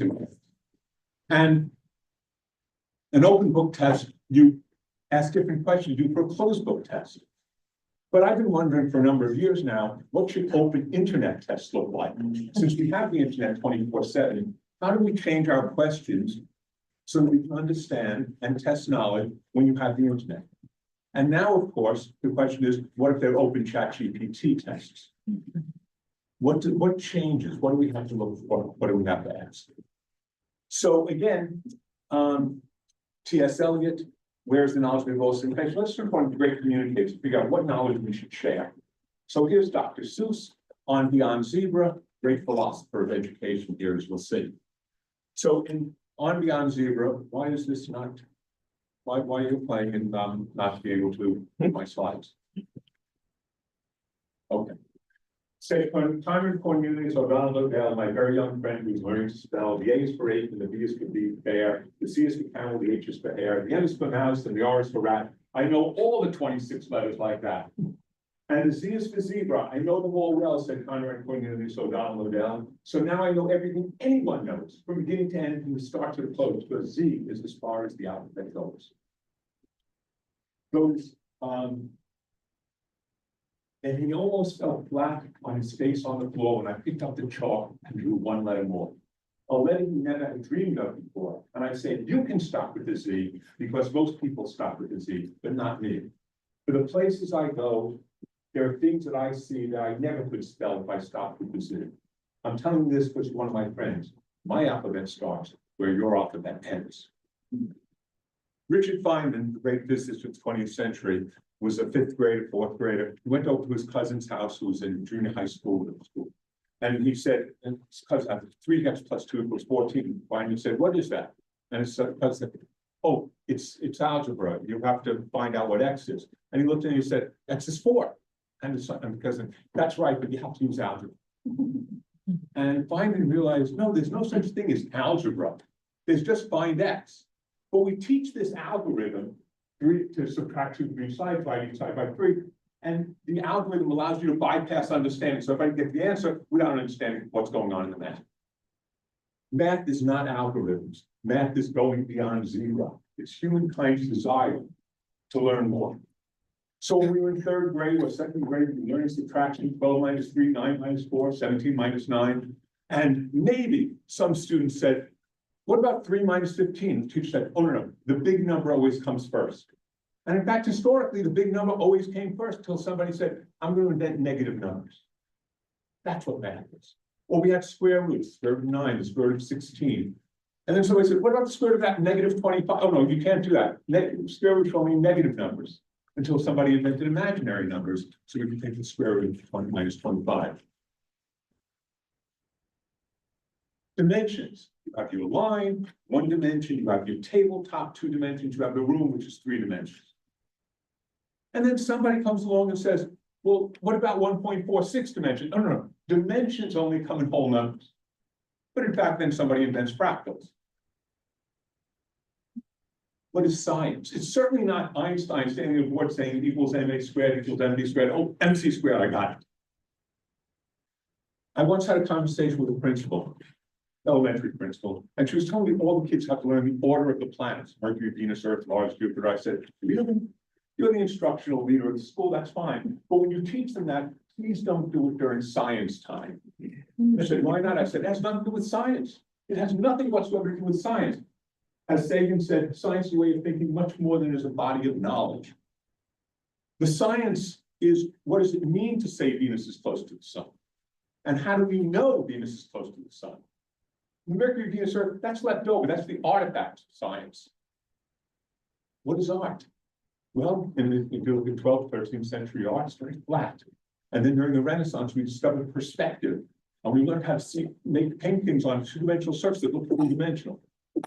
And that became art until the 20th century, when people started saying, you know, I'm going to use what we know about dimensions and explore new ways of making art. In retrospect, all of these advances are easy. The earth is round. The germ theory of disease. Art can be abstract. Beethoven's Fifth Symphony. And really, you hear Beethoven, da-da-da. I could have done that. That's what I could have done that. That wasn't that hard. It was very hard. All of these things are very hard. And we must think about curriculum when we teach, when we learn, as going beyond zero, because it's all new to our students. It was once new to everyone on earth. It took a great mind many, many years of effort. And it's not common sense. If it was common sense, I wouldn't have to teach anything. So where in your content areas, where in the subjects you're majoring in or you're teaching, have people gone beyond zero? What intellectual, artistic, physical strides have been made to go beyond zero? So now we have ChatGPT, other large language models, other AI that I've heard so much about this morning, impressively from the groups today that have been working on this all semester. And we know we should be able to do the same things better. We should be able to do better things. And we should be able to go on beyond zero with these tools we now have. So I'm not going to bore you or surprise you with all of these opportunities: lesson planning, professional learning, letter writing, summarizing text, event planning. Oh, event planning, it's like we saw in last talk. But let's look at what teachers do, what professionals do. You have to write. So there's Rutherford scattering, which is the evidence we have for why we think the atom has a nucleus inside, tiny nucleus. That's the evidence, Rutherford scattering. So I can say to Chad or write a lesson plan on Rutherford scattering, and I'll do a credible job. But I could also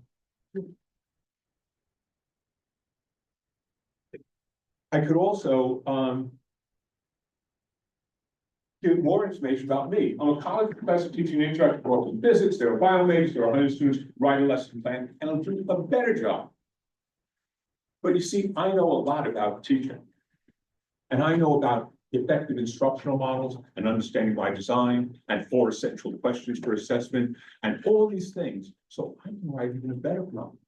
Very simply, I could just say, here's the 70 instructional model that we use in schools. Give me a better lesson where you articulate all 70s in your 70 instructional model. And now, look at this. ChatGPT says, oh yeah, I'll use the 70. It knows what the 70 instructional model is, and I'll give you a better lesson plan because I bring my expertise to the prompt. And I just say, give me a lesson plan and accept what it gives me. So every lesson we have should be engaging to students. And sometimes that's hard because my students are younger than I am, they come from different backgrounds, and so I can ask Chat to provide 5 ways to engage them in learning about Rutherford scattering. I can do that. It can give the exact example, analogies from culture or street life, make a detective story, do this. Another aspect of learning is when you're in class, the professor should be trying to find out what you already know about the topic. Because every topic we've already, you're 18, 20, 25 years old. You know lots about the world. And I have to know what do you already know about the world so I can then teach appropriately. If they don't do that, you have to sit down and figure out what do I already know. And I'll show you an example why. So this is a book by Leone. And it's about a tadpole and a fish that are best friends. And then the tadpole grows up, excuse me, biology majors, whatever it's called, grows up and becomes a frog. And the frog goes hipping and hopping and finds a world that comes back and says, there's a world out there you would not believe, to his friend the fish. And the fish says, like what? Birds, said the frog, Mr. Birds. And he told the fish about the birds like wings and 2 legs and many, many colors. As the frog talked, his friend saw the birds fly to his mind like large feathered fish. What else, says the fish impatiently? Cows, said the frog. Cows, they have 4 legs, eat horns, eat grass and carry. And that's the way a fish can imagine a cow. Built on its own, only understanding of the world. It's a fish with things stuck to it. And so we elicit it because prior knowledge impedes subsequent learning. You have a way of looking at the world. And if I want to change that way of looking at the world, I have to understand the way you, I can't just say no, or I can't just go learn it my way. I have to understand how you do it, so we can do that. There's been misconceptions research on every topic. People who spent 6 months at a time, you say, what misconceptions on this topic? So I say, what are the misconceptions on Rutherford scattering? And ChatGPT will tell me all these misconceptions students have. So I can address them better in the classroom when I teach. But when I think about AI, I think we're confronting, again, but it's right in your face now. What is the purpose of education? Why are we here? And I look at my 120 physics students this semester, all biology majors almost all. And for some of them, they want to learn physics. And for others, it's just a check mark. It's a gate. It's a hurdle they have to get through for their other goals. And they could care less about learning anything. If I can just get credit for the course, I'm okay. If that's the way you look at education, you're going to cheat. You're going to use ChatGPT. But if you want to learn, you need something different. And now, because of these tools, we're confronted with what are we doing here? Is it just to get by, or does it do that? So there's research on experts. Experts are always going to win. This was done in the 1920s. They took grandmasters in chess, and they showed them a board for the minute game. They said, you have 3 seconds to look at it. They look at it for 3 seconds, then they say, how many pieces can you put back? And they put back, almost all the pieces correctly. They ask a novice, somebody like me who knows how to play chess, but not very well, look at it for 3 seconds, and most novices put down 4 or 5 pieces correctly. And they say, look, oh, those grandmasters have incredible memories. And so they say, hold on, let's see if they really do. And they put on the same number of pieces on the board, but not from a game, not from the middle of a game, from a random selection of positions. And they can only remember 4 or 5 pieces. It wasn't they were memorizing, they were seeing patterns. And this has been done with houseboats. People who know about houseboats, I see the boat going by in the video for 3 seconds. What do you see? It's a boat. Somebody knows that, oh, no, this is a 1983 model, but they've upgraded in 1982 because I can see it. And they just go on and on and on after 3 seconds. And brain surgeons. I look at the brain, it's like it's a brain. It's like, no, did you see the lesion on the upper right-hand corner? We have expertise, and we have patterns, and we know some things that don't. Now, the example I give my students is the expertise we do have.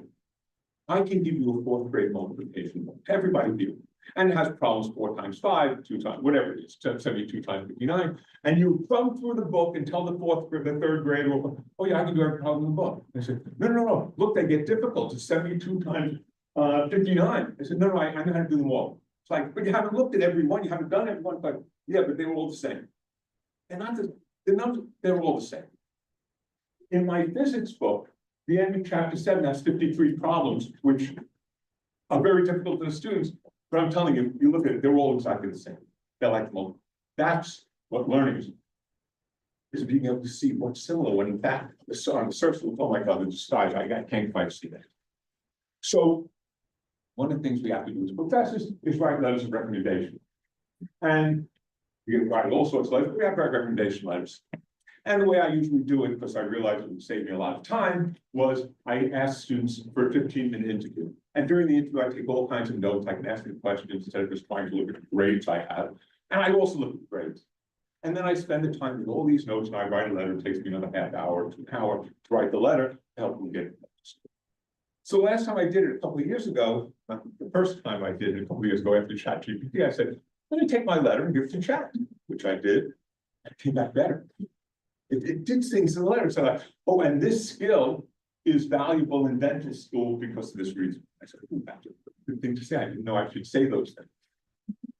And then I said, wow, I wonder what would happen if I just took all of my notes from my interview and all my notes from my grade book. And I said, now you write the letter.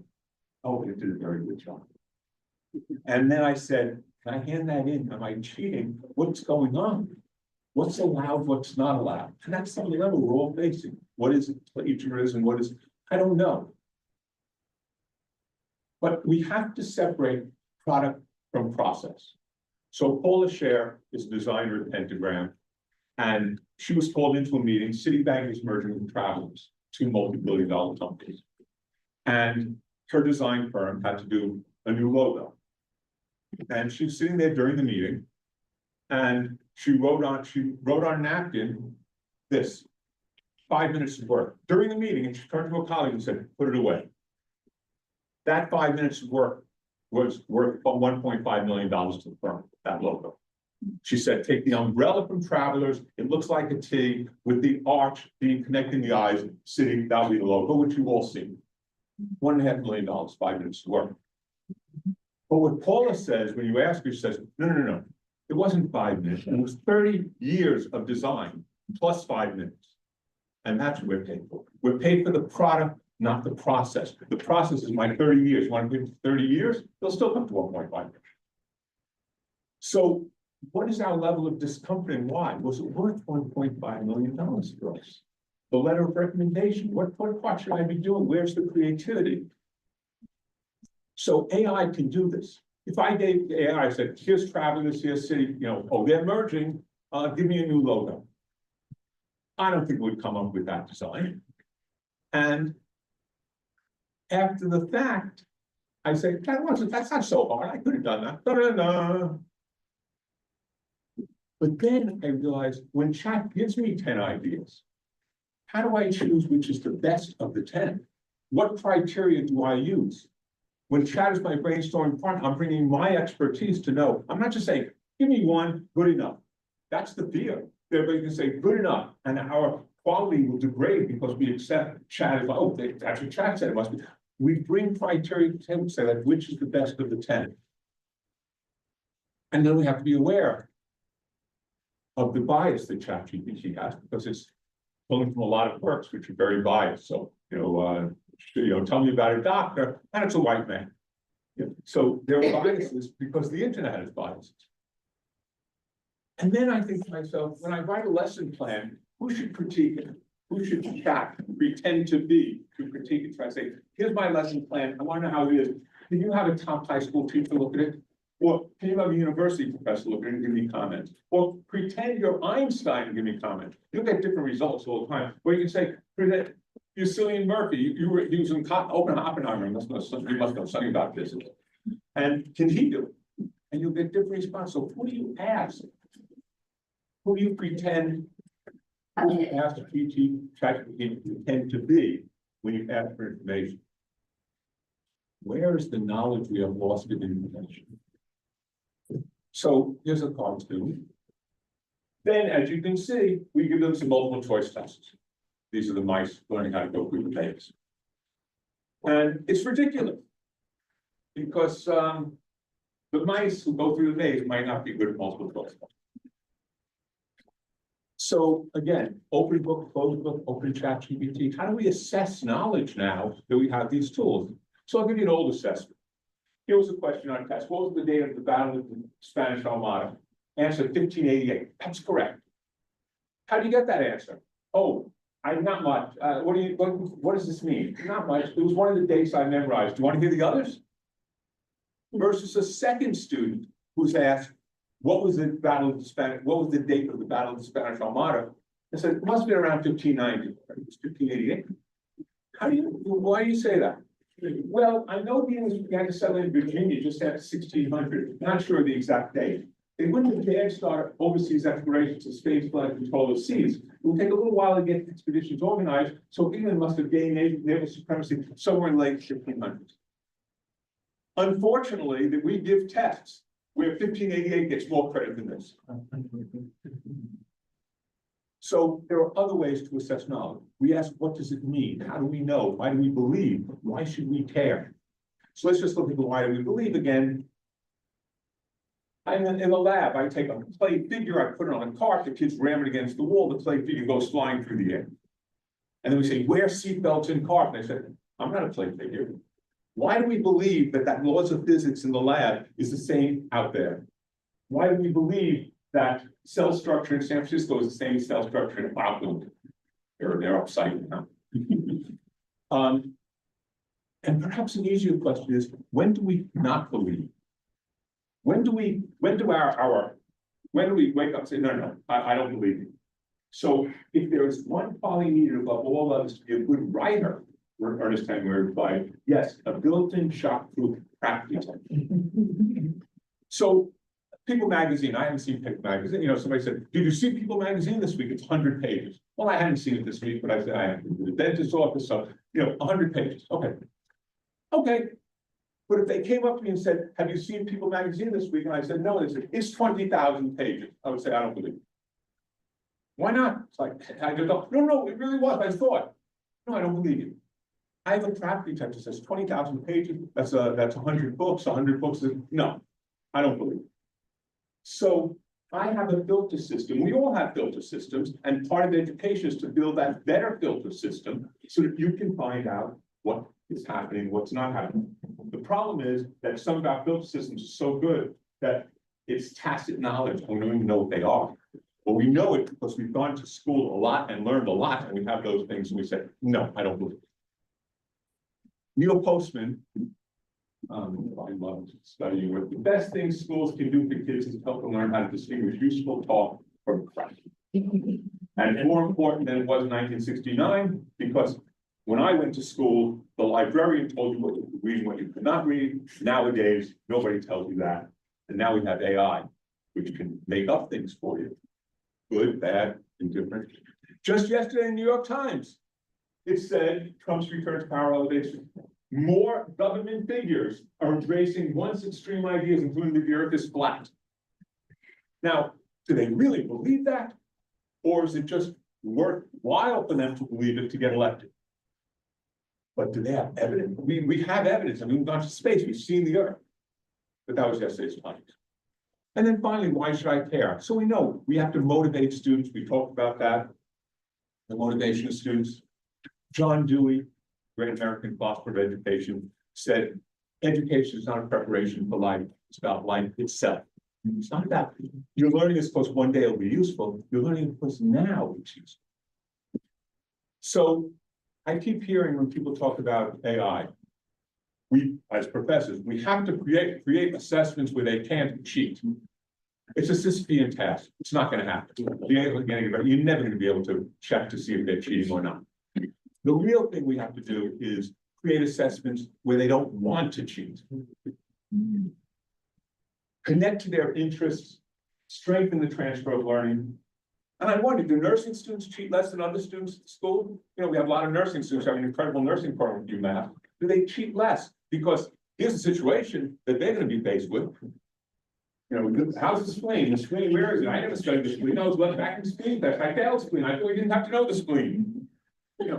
Are nurses cheating when it comes to suturing things? I hope not. I hope the ones I get weren't cheating. So this artist, Livio Saginaw, he does incredible sculptures which have to do a lot with geometry. And when I saw him, I said, he discovered in one of his works that if you draw in a semicircle 2 lines, they always form a right angle. But I said, Euclid did that 2,000 years ago. I said, you should read Euclid, because that's the way I think, and then you learn more. And he said, it's not the way I learned it, it's not why I'm doing it. I'm learning things which are art, and I happen to on the side discover that. So as you gain knowledge and move on beyond keywords, start using chat and all these tools all the time, because that's how you become an expert, and that's the expert on chat and know what's good for and what it's not.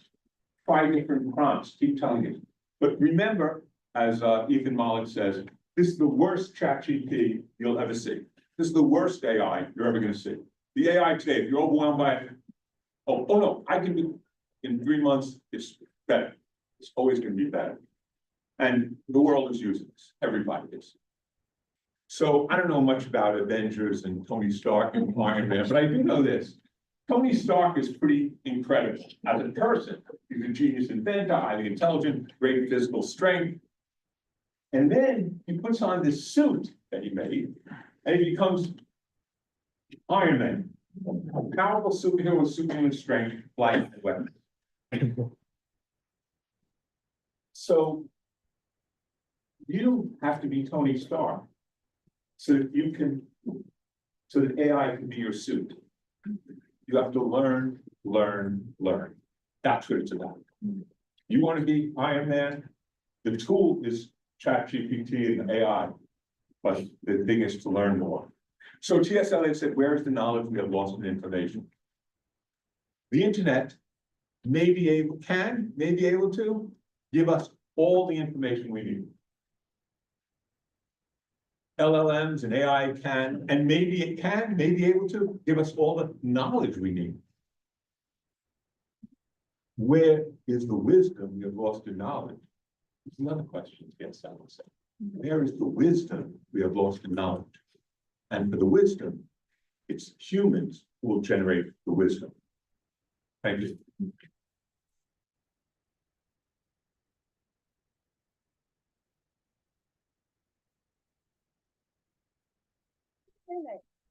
For questions. I know what a half hour is. Wait, things, you know, it's like, you have a half hour on them.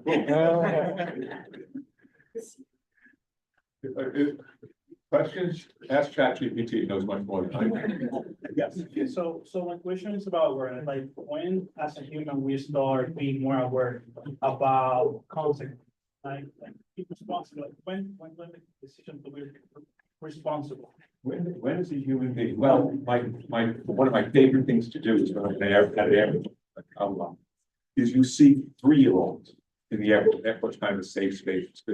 And these 3-year-olds, they're 2.5 years old, they're walking around like they own the earth. They know everything there is to know on the earth, and they're wandering around, like they're so confident about everything. Then when they get into trouble, you see them run to their back. So, you know, when do we feel comfortable? When do we need help? I don't know if there's a point. That 3-year-old pretty much has the world pegged. And then Mark Twain once said, I love this, when I was 18, my father was so stupid. I couldn't believe how much he learned in 4 years. When I turned 22. So I don't know if that helps. Thank you.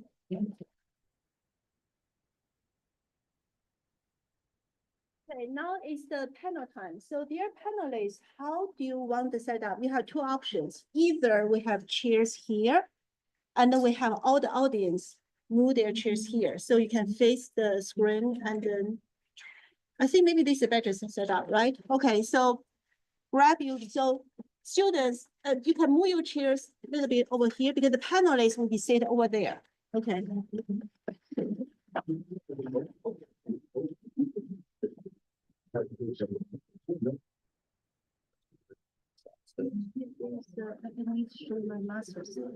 You know where they are.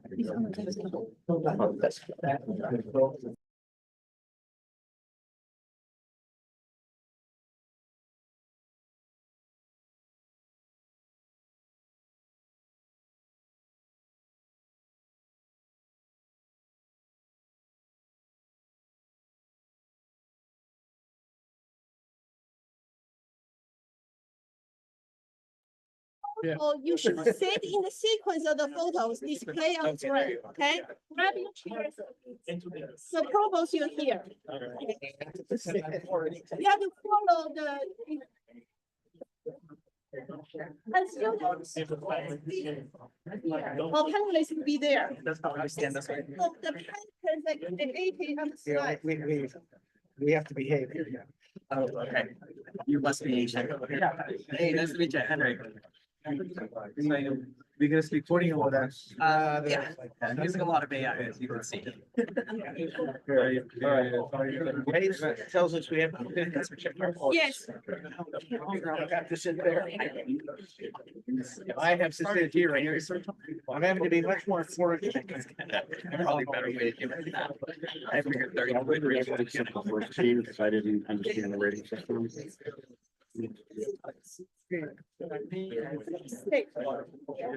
And later on.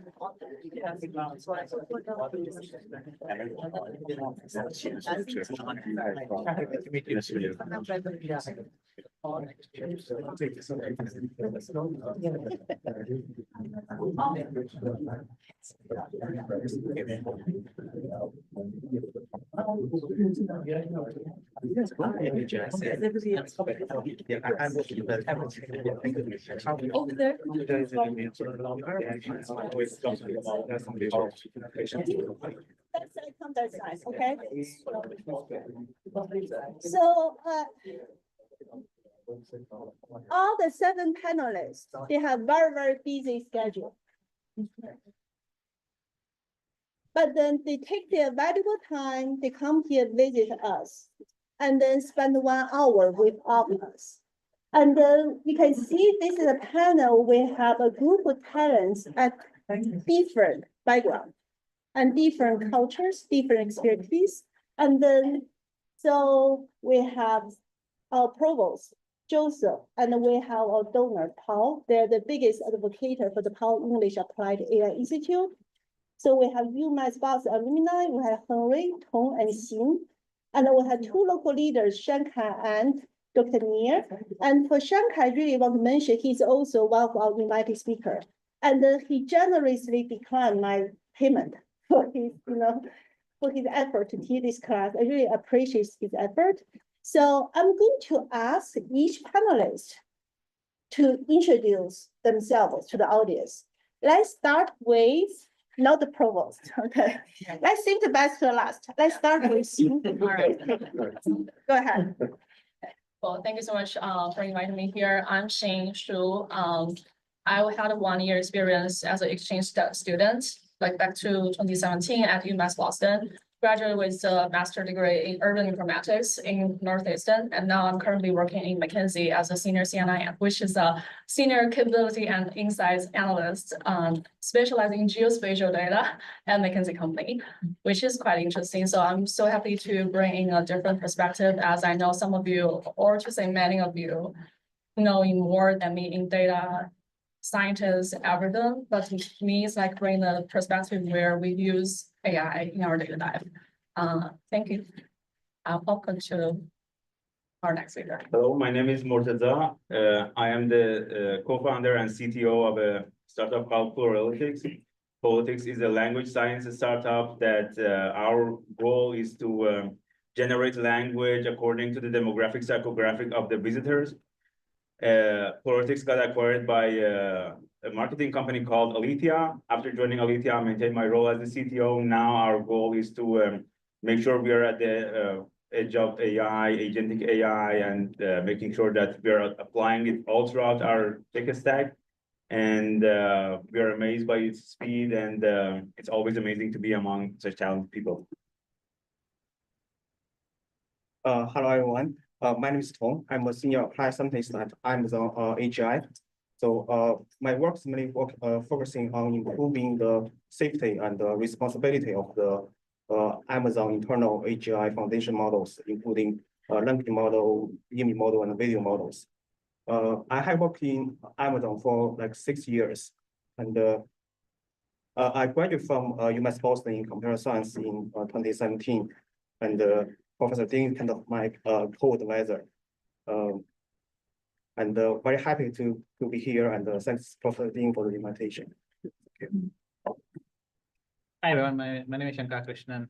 I work at AWS. My focus is on conversational analytics. I lead multiple Gen AI products, including Bedrock's conversational analytics offering, which is Bedrock is, for everyone's knowledge, is AWS's Gen AI tool.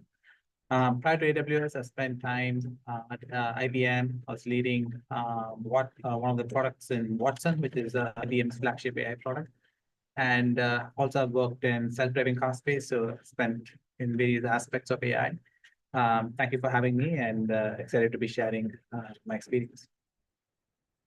Hey everyone, I'm Henry. I'm the Chief Technology Officer of TF Cornerstone, which is a real estate company in New York City. It's a family-owned 50-year-old business, not really technical, but I manage IT, software, and data, digital transformation there.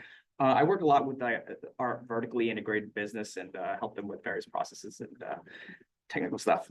Before that, I was a consultant at McKinsey and Company, working on various like machine learning related projects. And before that, I was a PhD student in Professor Ding's lab. That was about 10 years ago. Yeah. And I was also in the honors program. Hi, Rajni. My name is Paul. I'm a UMass graduate, 1987, bachelor's computer science, 1989 master's. I describe myself as an entrepreneur and an activist. I started and sold 5 software companies, and I've also created 5 nonprofits. Good afternoon, I'm Joe Berger, I'm Provost and Vice Chancellor for Academic Affairs. I can assure you, especially after hearing the other introductions, we did not save the best for last. But, you know, as Provost, you know, means I get to have responsibility for the whole breadth of things that we teach and study at the university, which means I'm a jack of all trades and definitely not an expert in all. But I'm very privileged to be on the panel with my fellow colleagues here.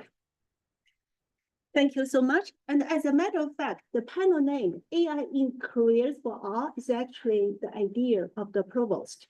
So here, so I play, so how can I go to the next slides? Okay, thank you. So what happened for me to organize this panel is, why? Thank you, Chinji. So, let's go to the, yes. So what happened for me to organize this panel is, I know I have all those great people, okay? So I need to prepare great questions for the panel. And I know Provost, Joe, he is an expert in education. So I'm thinking, so what is the way for me to ask some design question for this panel? So I think about this, actually I play a trick when I met with you last time. So what I did is I proposed 3 mediocre questions, really mediocre. Okay, I show Joe the question. I said, okay, I only have 3 questions for this panel. They don't look great. So then Joe said, okay, wait a second. Then he spent 5 minutes typing all the 10 questions for me. So it was such an honor. So I successfully, inspired him create 10 great questions using my 3 mediocre questions. That was my trick, because if I just send him an email asking design questions for the panel, I'm pretty sure, 100% sure he will ignore my email. Okay. So what I did is I played stupid and then he gave me the 10 questions. But however, you have 3 questions here. What happened? I sent an email to the 7 panelists. Oh, you all knew this, right? So I asked them, okay, could you please tell me which question you would like to answer? So then the 7 panelists gave me their answers. Then I picked the top 5 and I summarize top 5 questions into 3 questions. So this is how we have 3 questions generated. So this is the history of the 3 questions. So for the next 20 to 30 minutes, because I still want to leave about 20, 30 minutes for the audience, ask them questions, because this is a great opportunity, right? Ask them questions. So for the next 20 minutes, so I play the 3 questions here on screen. So what I'm going to do is, instead of me to waste time to answer each question one by one, because this is really the question you picked. So go ahead, do whatever the question you like to answer. Okay, so share your own opinion. And then you're going to coordinate with each other. I'm here to listen, to learn, because as Arthur said, learn, right? I'm here to learn as well. So how about we ask Paul to pick the first question, and then we can start from here. Okay. All right. I will pick question number 4. Just kidding. I'll pick question number 2. So the things I'm most tracking right now with AI is just the evolution of agents and the ability for agents to know about each other, the ability for agents to hire other agents, and the ability for agents to train other agents. I see a future where I'm really looking forward to the first $1 billion company with 1 employee. It's definitely going to happen. We're probably pretty close to that right now, actually. And we at my company, we're talking about, we have this really lofty goal of building. I'm running a venture studio, so I have 5 companies right now, and we're talking about building a company builder. And a company builder basically is, you would talk to the AI about what type of company you want to build, and it would hire and negotiate and train all the agents. And then instead of hiring a marketing team, you might have 25 agents, each one knowing a very specific skill like SEO, YouTube SEO, SEM, whatever. And it's the ability for the agents to talk to each other that allows, I think, the most advancement. So that's what I'm excited about. Yeah, I would totally agree, Paul. I was just at an agents conference two days ago, and it's shocking how much interest is being paid in this space. I'll just add to agents also, like the development of good UX for dealing with agents, I think is going to be a big game changer, because right now I see a lot of people wanting to use agents for customer service, for HR, for things that they don't really have a background in, but they think that there are problems to be solved. But really where that expertise comes in are people who've been doing it for 10, 20 years, the people actually in the field. And for them to be able to train and manage and coordinate their own agents, I think would be a big game changer. Yeah, plus one on the agents. We see that a lot. I work with many companies in the customer support, customer service space where agents have been deployed. But I think there'll be an evolution. Today, the agents are more, at least in the customer service space, are used as co-pilots or to support humans. But it's evolving where you have voice agents completely taking over customer support. They're not just taking over customer support, but they're also doing a lot of the actions coming out of it. For example, sending out emails, summaries, interfacing with systems of record like Salesforce, etc. So as technology evolves in terms of agents being able to process multimodal inputs, so think about audio, video, etc., agents becoming more autonomous in nature as the reasoning capabilities in LLMs improve. And then third, the agents, as Paul was mentioning, coordinating among each other. So it's not going to be just a standalone agent, but multiple agents talking to each other, having the right kind of handoffs. And for that also, what's important is, the right kind of memory, because you want to have enough context being passed on across agents. So as these things evolve, the agents are going to get even more powerful, and that's going to be very fascinating to see. Yes, I agree on the discussion of the agent. I think so.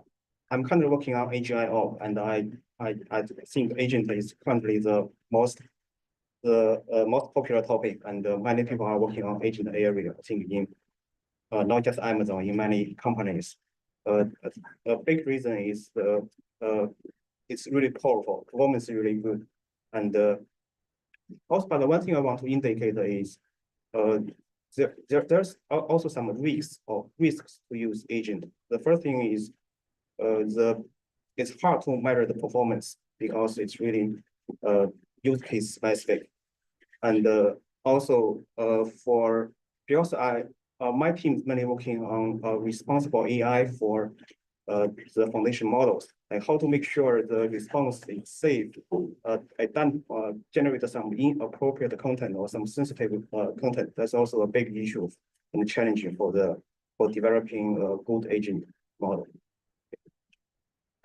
What I'm excited about agents is that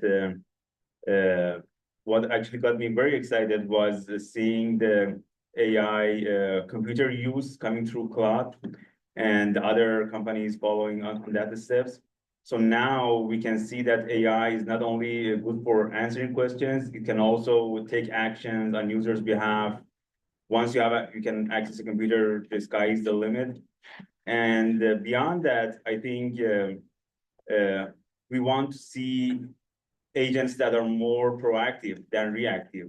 We don't want the agent to be waiting for a user's prompt to be able to do something. We want the agent to be able to take proactive decisions, take actions, and ultimately, I'm in the camp that believe that AI and AI agents should be empowering humans to unleash their potentials rather than replace humans.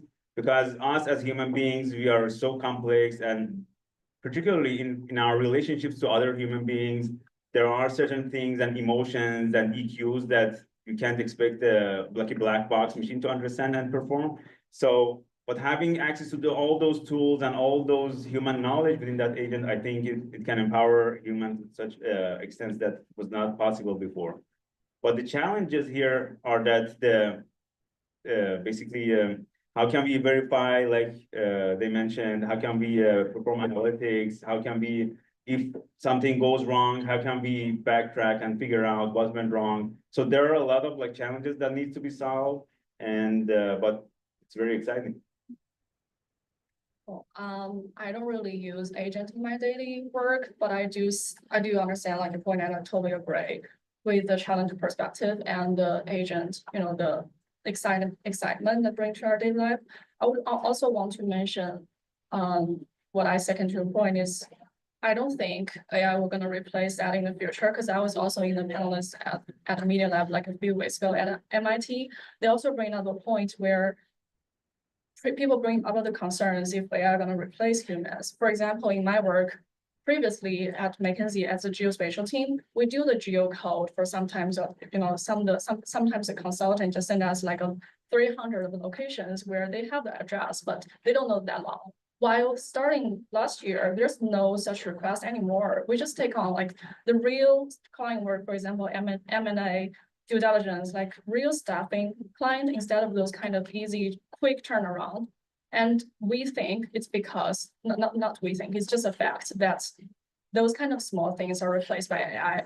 But I do feel like I'm still at my early stage of my career, but and also I don't come from any computer science background, but I think the thing is that we need to catch the wave of how to use AI correctly and proactively and learn things to upskill yourself instead of, I don't think AI is going to replace human anymore in the future, but people who do not leverage AI effectively will be replaced with the people who don't. Yeah. Thank you. Well, so I'm gonna cheat now. Because just listening to your responses, I'm gonna sort of jump to the third question, but complicate it a little bit. Well, because I'm thinking from a perspective here, if what you're talking about is both the present and the future of where we're going, right? With the role of AI and sort of the excitement of, right, having, agents that become more powerful, more robust, more impactful and proactive, right? So one, as they start to assume functions that a lot of humans, right, have been fulfilling historically, where are the possibilities, right, for additive roles, right, for humans, right? What are humans going to be able to do for employment, to contribute to productivity? Where are those opportunities? That's one. But two, then how do we need to be educating and training our students differently in order not only to leverage and take advantage of those roles, but also to be the creators of those roles so that human agency can still be proactive and not just reacting to what's happening with the, right? As we move towards the first single person billion-dollar company. I can start. I think, I'm sorry, I forgot your name, but yeah, so one of the things that was very interesting in the talk was, we look at what's today and we think it's easy. And we have to look at history, how we got here. There were a lot of advances that led us to where we are today. Advances, in terms of, the software itself, the transformer architecture from Google, the hardware, the chip, right, a lot of advances made by NVIDIA and a couple of other companies.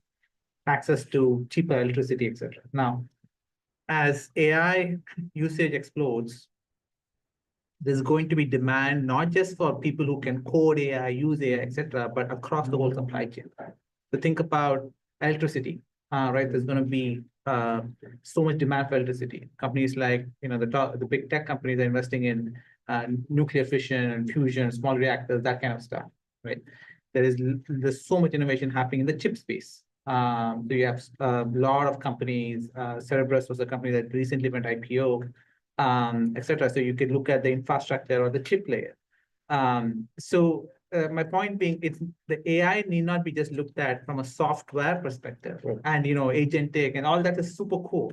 But that is going to drive demand for a lot of things in the supply chain and everything that needs to enable it. And there's so many opportunities in that whole space that people can, depending on the interest and passion, can align with and move in those directions. I think I'm not entirely sure how to stay ahead in this AI-driven workforce, but I think if you look at the weaknesses of AI currently, right, like you can kind of work around it, right? Like I think one is it's not great for customer interaction. It's not great when you're talking to an AI. Like if somebody responds to you with an AI email, you feel a little offended, right? Or like you get an AI phone call. Yeah, it's better than waiting on hold, but I saw an interesting study. Somebody replaced their call center with AI, and they were able to get faster resolution rates for their entire call center business. It was a credit card company. But their customer service scores went down. Like people got their problem solved faster, but they hated it. So I don't know. I think empathy is always a good skill to develop. Empathy is a superpower applied across so many domains. I think as like the office work, kind of the impersonal, like paper shuffling, if you will, like gets handled by AI better, like the actual how you interface with a human being becomes more important. So that's one thing. And then the other thing is that AI is average. It is literally just trained on the average of everything.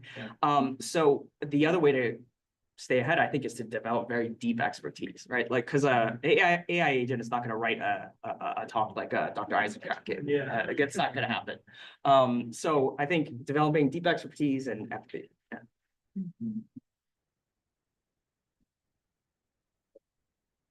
Yeah, I agree. First, I think we cannot totally replace a human in workforce using AI, using agent.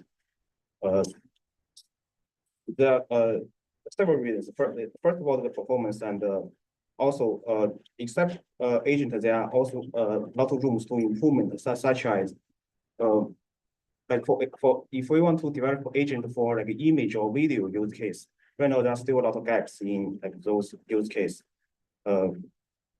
And a lot of research are going on, and so I don't think agent can work well on like, those like multimodal.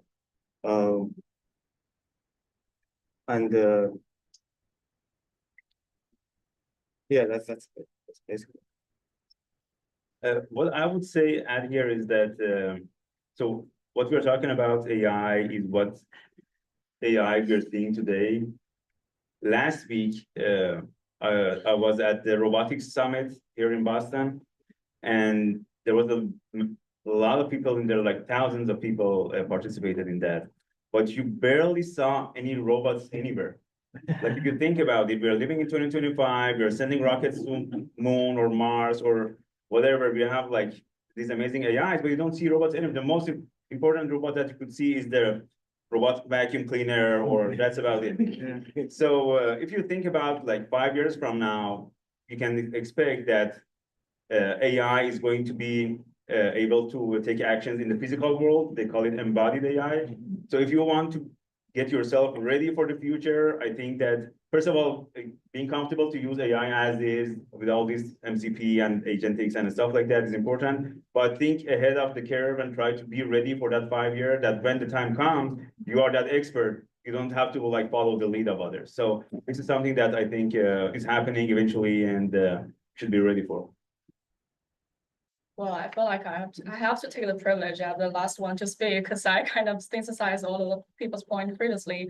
Kind of agree with Henry's point, and like I think it's not only empathy, but while AI was doing the data crunching for people like us who do not really work on the algorithm, but the thing you can work on is problem-solving skills, expertise that you can build in one industry, the stakeholder management, and when in the future, it probably will come to a stage where you just throw things in and it will just give you a perfect answer without the humans, right? But from what I feel like for my work life, in my work, I feel like people tend to work with the ones that they prefer, that gives the vibe that you are willing to work instead of like who give you the perfect answer where it's just toxic or just hard, right? It just makes your life a lot harder. So that's one thing. And I think the other is just as what we mentioned earlier, we can take small step, but think bigger. Now just do more upskilling in AI, know how to use it as a tool, because eventually it's just a tool for us to automate our life, to improve the efficiency, right? Yeah, that's what I feel would be. So as a moderator, I think my next question will be combine the first and third questions. And then, so I'm going to start with our Provost Joe. So I know you're international renowned scholar on education and research. That is why you have this leadership position you might sponsor. So this question is actually for each every panelist.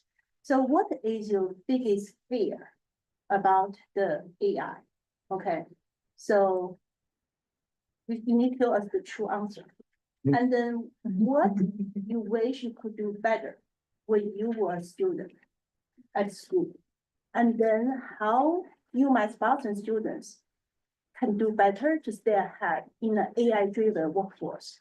Especially this year, it's like every day I have something breaking news. Okay, every day I have breaking news. I feel that the world full of uncertainties. Is I feel scared. It's so many new things happen and then bad things. Okay, so then let me recap my question. Lots of, so your biggest fear, what you wish you could do better, and anything you can do to fix the mistake you wish you could do better when you were a student, when you might sponsor students. For all. Okay, and the thing scene comprehension is the last one. So what's Joe finished? Let's start from scene and then how you do the last one. Okay. So Joe. So I think my biggest fear is that actually fear of AI is going to keep us from actually taking advantage of all that AI could do for us. And I say that speaking as the chief academic officer of a university. I mean, in higher education, AI is creating a lot of fear. I hear from a lot of folks about that do focus on that Arthur's point, right? I'm so focused, I hear from colleagues, I'm so focused on how do I keep students from cheating? So therefore, how do I control AI? Or so I don't want it here. Or my fear is that one of the reasons I asked the questions I did is because these are questions I hear from people, right? About, are we going to be replaced? Are we going to? So my fear is that fear of AI is going to keep us from doing what we need to do, which is embrace, right? You can look at this as a very exciting time. Yes, it's very uncertain. And anytime we have uncertainty, there's a lot of fear. So, and one of the things that I love about the work that we're doing here, and actually here's where I give Paul a lot of credit, right? Is we're not necessarily first and foremost, and a lot of you have heard me say this before, focused on building the smarter, better, faster AI. We're focused on how is it that we're going to help people embrace and utilize, particularly our students who are the future, right? AI in a whole variety of ways. How do we create the not sort of create a false binary, right? That either AI or not AI. So it means that we have to change, right? The ways in which we work. Back to, I think Arthur made a very eloquent case for it. Right? So actually, if we believe, for example, as academics and scholars, that again, we're not just training people through information, we're not just merely producing knowledge. We're going to help cultivate wisdom, which isn't just in any one individual, right? You can have expertise as an individual. So how do we create a culture where we're actually embracing the possibilities here, but do it in relevant ways? And I've been talking a lot about relevance in higher education. One of my fears is higher education becomes irrelevant because we define quality strictly in the terms of the history of how we've developed standards in the way we've done things. You know, so if it's gonna be relevant, it needs to be accessible to as many people as possible, but it needs to be practical, and practicality in this day and age is very dynamic. So we have to avoid that.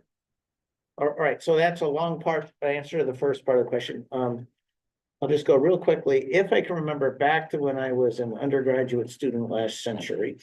We also have PhD students here. Yeah. Okay, when I was a PhD student last century. Although if Marcelo would hear, he would say technically that was last millennium. You know, no, but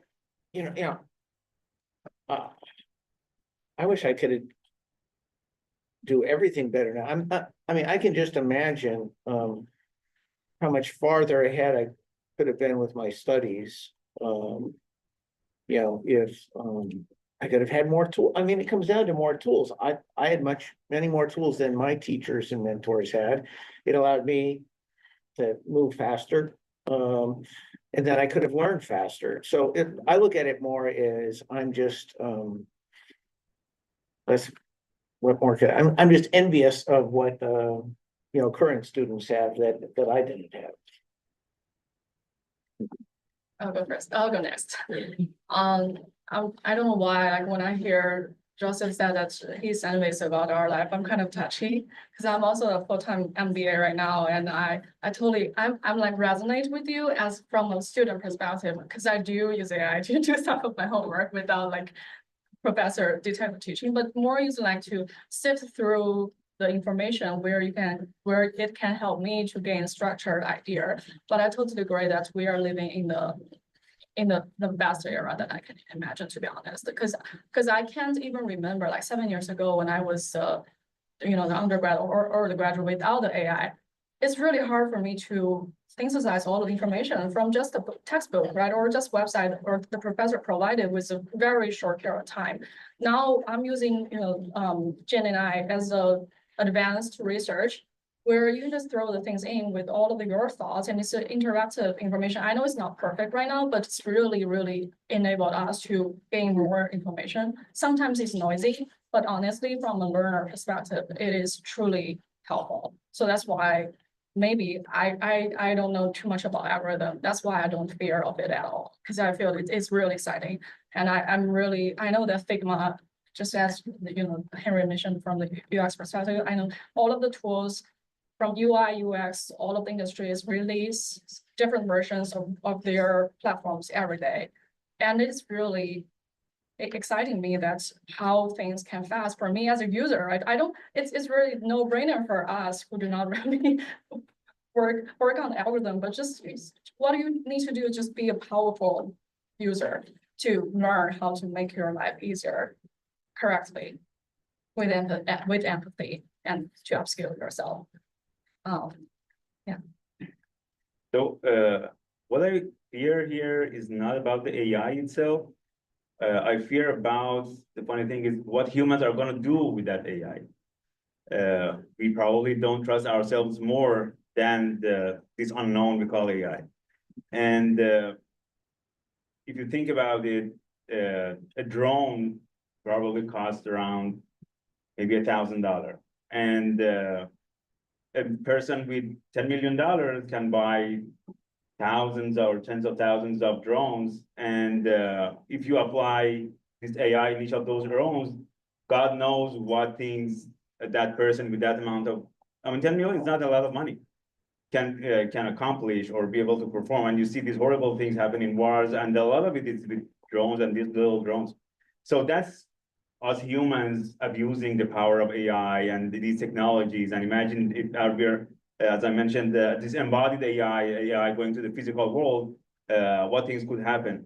So I would say that we need to take a step back, and I think it's for us here, or for you guys at least as academics or the people from the universities, I think the role is super critical to be able to provide proper checks and balances to make sure that AI doesn't end up in the hands of the bad people, or if it ends up in those hands, there are certain ways and how we can prevent it from causing catastrophes and making sure that it improves human nature to the forward rather than like becomes something that these supervillains can control others and take advantage of it. For me, because my work's more on, we are more like an AI builder to develop an AI system, not just use the AI as a tool in the daily work. So the fair is more like the challenge for me is I need to really keep track of the recent research and you know the currently like every 1 month or 1 or 2 months there is some big model released from different companies and they are kind of competing and we see the number keep the benchmark number are keep increasing and so we as a AI builder we have to try our best to improve the model to fix the gaps and to deliver the best model and we have to iterate very fast and yeah that's kind of our job. So if I back to a student like 8 years ago as a PhD student, what I want to do is I think even now, even though we have a lot of new technologies and new models, the fundamentals are still very super important. So as a student, I will keep studying very hard on all the fundamentals like machine learning, machine learning, AI, NLP, computer vision. Those are super important to me, even at work. So we cannot ignore the importance of those. Yeah, that's personal advice. Yeah, I would piggyback on what he's saying. The fundamentals are very important. I think with the AI tools and apps, I worry that, you know, it's easy to get access to information, but you don't understand the basic concepts. So like today I have two wonderful kids. My daughter, when she joined kindergarten, she was given the $600 iPad and she does all her homework on iPad. And it's like math on iPad. She plays some games and she calls it as math homework. And my wife and I are like, what does that mean? You don't write anything? You don't solve problems? And coming from a very academic background, and it is mind-boggling. And then on the other side, my son is using apps like Duolingo to learn languages like Chinese, etc. And he's able to accelerate on his own. And you know that I couldn't do myself. But I worry that like my daughter, she's learning all of this, but I'm not sure she's learning the fundamentals of mathematics and science just by playing some games, right? It does get her interested, but is she learning the fundamentals of it? I don't know. I'm struggling with it as a parent, right? And I think the fundamentals, again, Professor Arthur also brought this up, are extremely important. Don't underestimate when you're learning computer science, what is an operating system? You know, how do you write algorithms, the various types of algorithms? AI will make it very easy and you can just, you know, these days, right, tell ChatGPT, give me the code for doing this, we'll just spit out the code.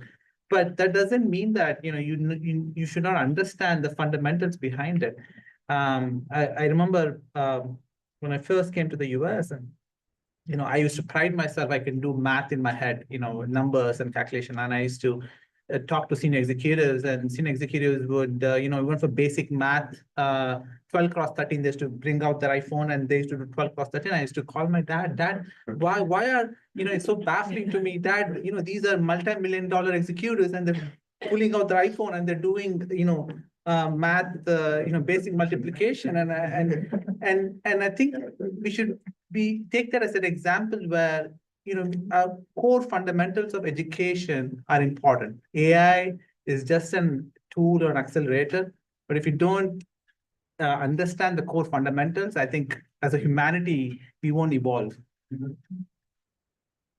Okay. Yeah, I was going to say something very similar. I think there's a lot of studies now showing that AI makes certain people very intellectually lazy. And sometimes that's fine. You know, you don't need to be the expert in everything. But, you know, there's memes about like, oh, people use cursor to code. That's great. You know, you get a POC, right? And then, oh, there's a security issue. What is a security issue? I don't even understand what security means. What is an API key? What is a Git repo? What does it mean to be public?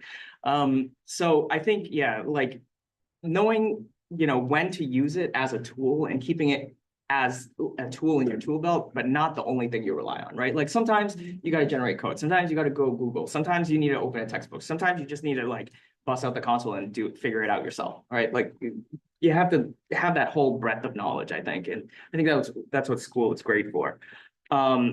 On a related point, I am also a little bit afraid, unlike I think a lot of people on this panel, I'm actually afraid of AI taking jobs, but maybe it's from my narrow perspective. I work in a company that's 50 years old. People have been there for 30 years. They do the exact same thing. I think there's a risk some of those jobs, you know, where you open a spreadsheet and you match it with another spreadsheet visually because because you didn't learn Excel formulas or whatever. Like there's some parts of the workforce, I think, that will be affected by AI, and I'm a little bit worried, like, what will happen with that. So, yeah. I'm very interested in science fiction. I think we should go back and read some of the great science fiction authors of the last 50 years. And I'm interested in what people are writing about science fiction today. It's sad that a lot of people aren't reading books anymore. I'm hearing from people in their 20s that they're just consuming their content online. And so maybe if they're not going to read science fiction books, maybe we need science fiction TikTok or something, or science fiction Netflix series that it's like Black Mirror is, you know, pretty interesting sort of sci-fi. A little too dark for me, but it was interesting. But it would take a year for them to come out with 3 or 4 episodes. It'd be interesting if someone had a sci-fi episode that came out like every Friday night on Netflix. There's a new sci-fi story. And what I'm interested with sci-fi is what's going to happen when we realize that AI is better than humans at certain things. You look at nursing here at UMass, it's a great program. Nursing students who graduate at UMass powered with AI are going to be better than any professor at Harvard Medical School at diagnosing patients. What's going to happen in the doctor's office when the nurse or the physician's assistant is smarter than the physician because they're younger and they're using AI in a way that the physician's not using it? What's going to happen when we all have friends who are know-it-alls and they're a little bit annoying? They're both amusing and annoying. What's going to happen when our home robots, which is going to come, I think in the next few years, will be lower price enough that you will have a robot doing your dishes and your laundry and all that stuff. But when they sit at the dinner table after they make you dinner and they're listening to and they correct every single thing that you say, you're gonna get kind of pissed off. I think I own the domain. I own about 500 domain names, and I think I own the domain name defectiverobots.com because someday I'm going to build robots which are intentionally stupid. So you like having dinner with them so you can teach them things. I also wonder what's the future of music, you know, because some people, I have a friend who loves Gen AI and music. The tools are pretty impressive. There's an app right now called Mozart, which is really impressive in terms of what it can do. But is it going to be where we're going to enjoy going to bars that have human musicians? You know, what's that going to be like? How are we going to think about human music versus computer music and how they work together, but how they work separately? There's always going to be something about human connection that'll be exotic. Like on the nursing thing, if I have to go in for surgery, I think I might want a robot to do the surgery because the robot won't be drunk, won't be tired, won't have a fight with his wife. It'll just do exactly what it's programmed to do. But I might want a nurse to hold my hand on the way in and say, you're going to be okay. Last thing, sci-fi. So cars, pretty soon, I'm going to say 5 years. They say it's easy to be visionary. Anyone can predict the future. What's hard is predicting when. But let's say 5 years that self-driving cars finally are real and it's happening. They'll have less accidents in human-driven cars. Your insurance will be something like the following. If you buy a car without a steering wheel, where the car is driving you, it might be $1,000 a year to insure it. If you buy a car with a steering wheel, it might be $5,000 a year to insure it because the insurance company will know that with a human behind the wheel, there's going to be more accidents. How do we deal with these things when AI is going to get better than humans and AI plus humans is going to get better than humans who haven't embraced it yet? I think it's going to be really interesting, and I want to see you guys writing some sci-fi about this. Thank you. So now we're going to have the Q&A session. So in order, because we have about less than 20 minutes left. So in order to use the time efficiently, I create a stake. So in order to ask questions, you have to be the stakeholder. Okay. So to become stakeholder, what you need to do is come over here, build a lab. So then once you have this stake, become stakeholder, you can ask questions for the panelists, but you have to wait in line. Okay, so who wants to be the first stakeholder? Okay, yes, come over here.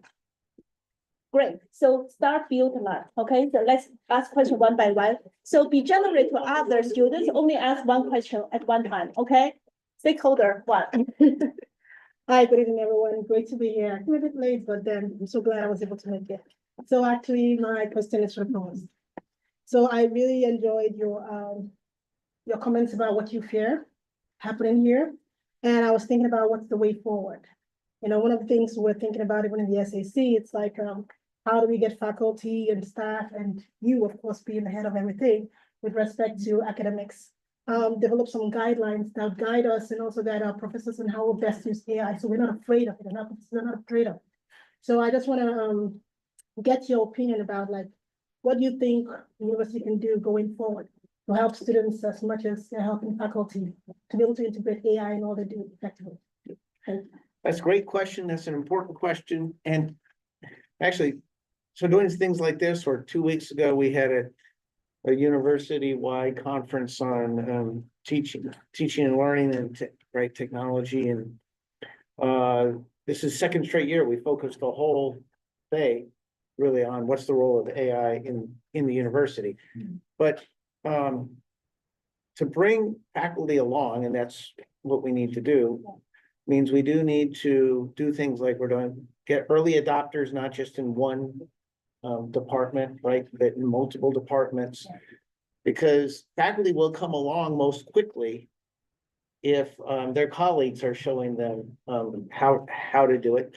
The fact that in the AI for All course, we had multiple faculty members from different parts of the university contributing to it, that it's not just in computer science. Right, that so that's one sort of, the faculty peer pressure is an important part. Secondly, though, but as a university, you know, in my role and others, we need to keep saying things like we need to embrace AI, right? We need to be sponsoring through the Paul English Applied Artificial Intelligence Institute and other ways, you know, to have increasing opportunities where different leaders on campus can be visibly saying, this is important, we need to do this, to be providing funding opportunities for professional development, so that part of the reason faculty don't embrace, right, the utilization of AI is back to their own fear, right? Because we're all taught to be experts. So it's hard then to say all of a sudden, I'm going to do something that I'm going to use tools I'm not an expert in, and so we have to help build that confidence. I don't think it'll be done all at once. But I do think we're making progress, and we're going to need to, again, there's no one big lever switch that we're going to flip, right? That's going to make it's getting all of the different switches all aligned in the same direction. Thank you so much. So this is great. There was an undercurrent of this going through, but I wanted to hear you specific. So thousands of people die in car accidents, and it's tragic, but we accept it because they're humans who made a mistake.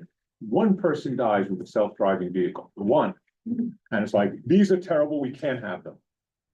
How do we deal with the tolerance we have for humans that we don't have for machines in this world of AI and AI taking over?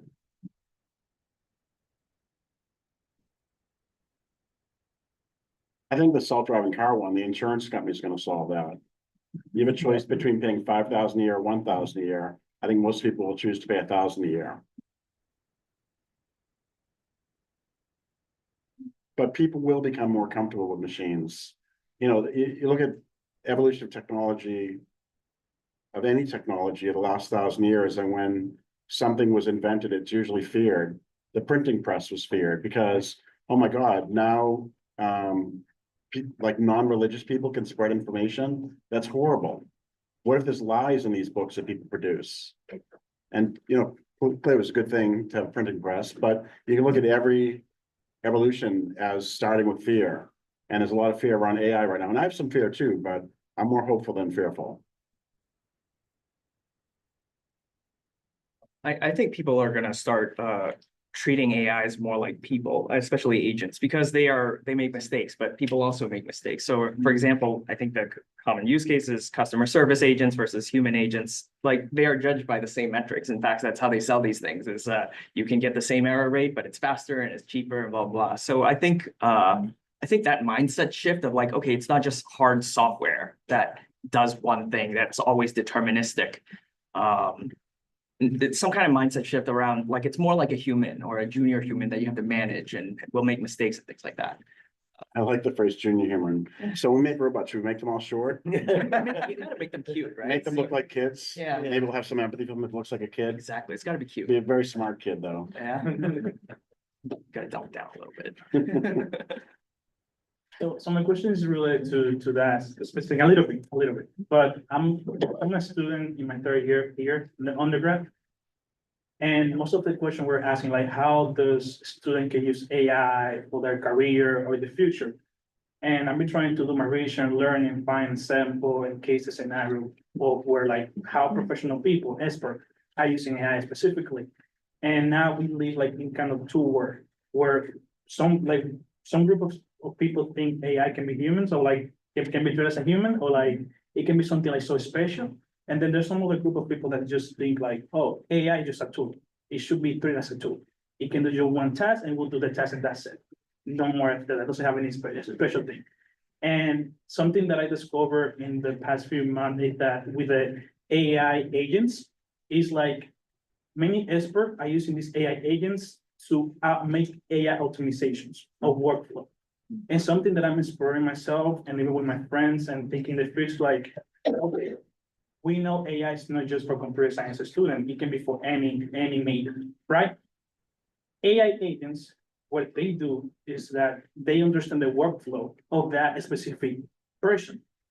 And they make them more efficient, or they do it automatically without asking for like the expert to press play. So they can start doing the work. So what I'm saying with this is like, I think my advice for the students here at UMass Boston for any college is, okay, learn as much as you can, learn the foundation, learn the ethical, and be aware, because as a student, one of the reasons for why students shit a lot is because they have a lot of problems in their life. They have 3 jobs, they have family to take care about, then they have 4 classes, they have a lot of assignments, some of the classes professors are very hard, and they use AI to do the work quickly because they know they don't have time to spend in class or homework. So that kind of awareness is what I'm trying to learn more about. How do we teach people, humans, to be more aware about their environment and their decisions that they make in the current work, so they understand what is the bad and good things. And that's just like different topic, but what I'm saying is like, if you are a graphic designer, learn your job, learn what are all of the steps that you take to do your job, and then train your own AI agents. And something special that people don't understand is like, I think AI is very generic, but I think in the future, 5 to 10 years, AI will be very customizable for each person. Each person will train their own AI to do their job by knowing the same person who is working with that AI. So I think in the future, we're gonna live kind of like this, like war where each person will have their own AI customizable to understand who the person is and to understand what the work is doing. Like, oh, I'm a graphic designer and my AI know my whole process. They know all of my steps. They know everything about me. So the only thing that I'm gonna do is just to review the output. But he will do the job for me, but nothing more special about it. What do you think about that? Awareness and optimization AI and workflow through expert. I think it's a lot, but yeah.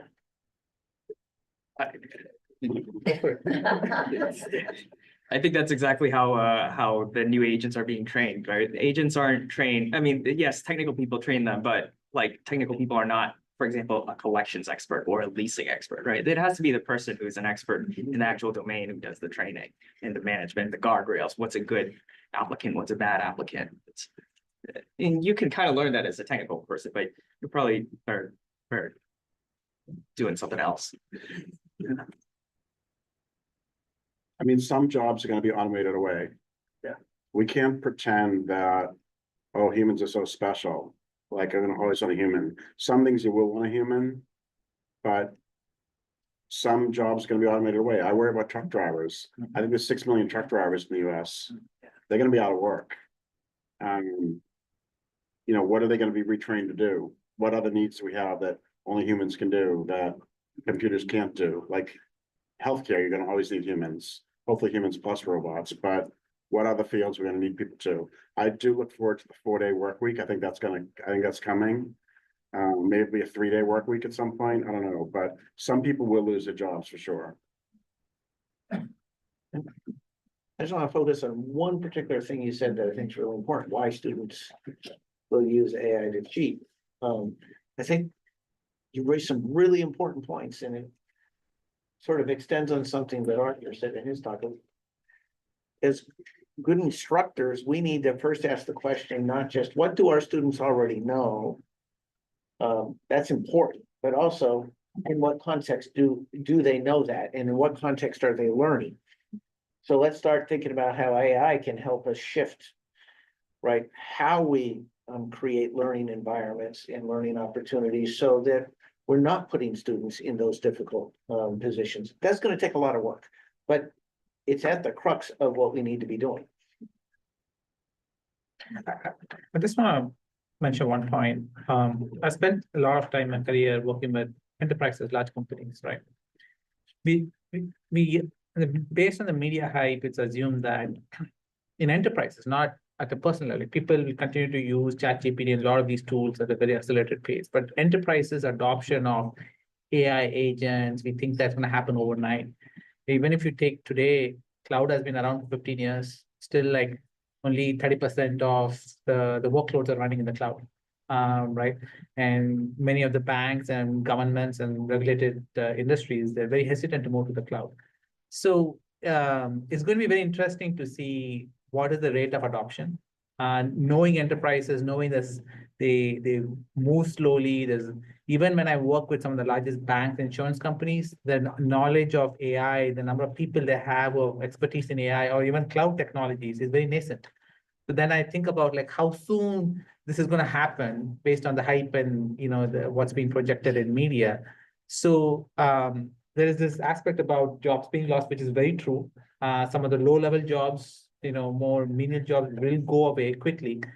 But at the same time, to what extent workflows like finance or HR will get fully automated right away, and how quickly enterprise adopt it, it's hard to tell, but I don't think it's going to be that quick based on previous, I think, adoption patterns.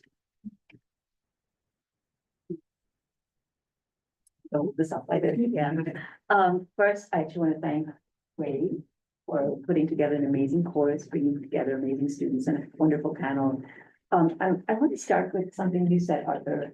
What's beyond the zebra, right? And my question to all of you is that we are going to get really good at designing AI agents that do increasingly more and more complex things and think in more and more complex ways.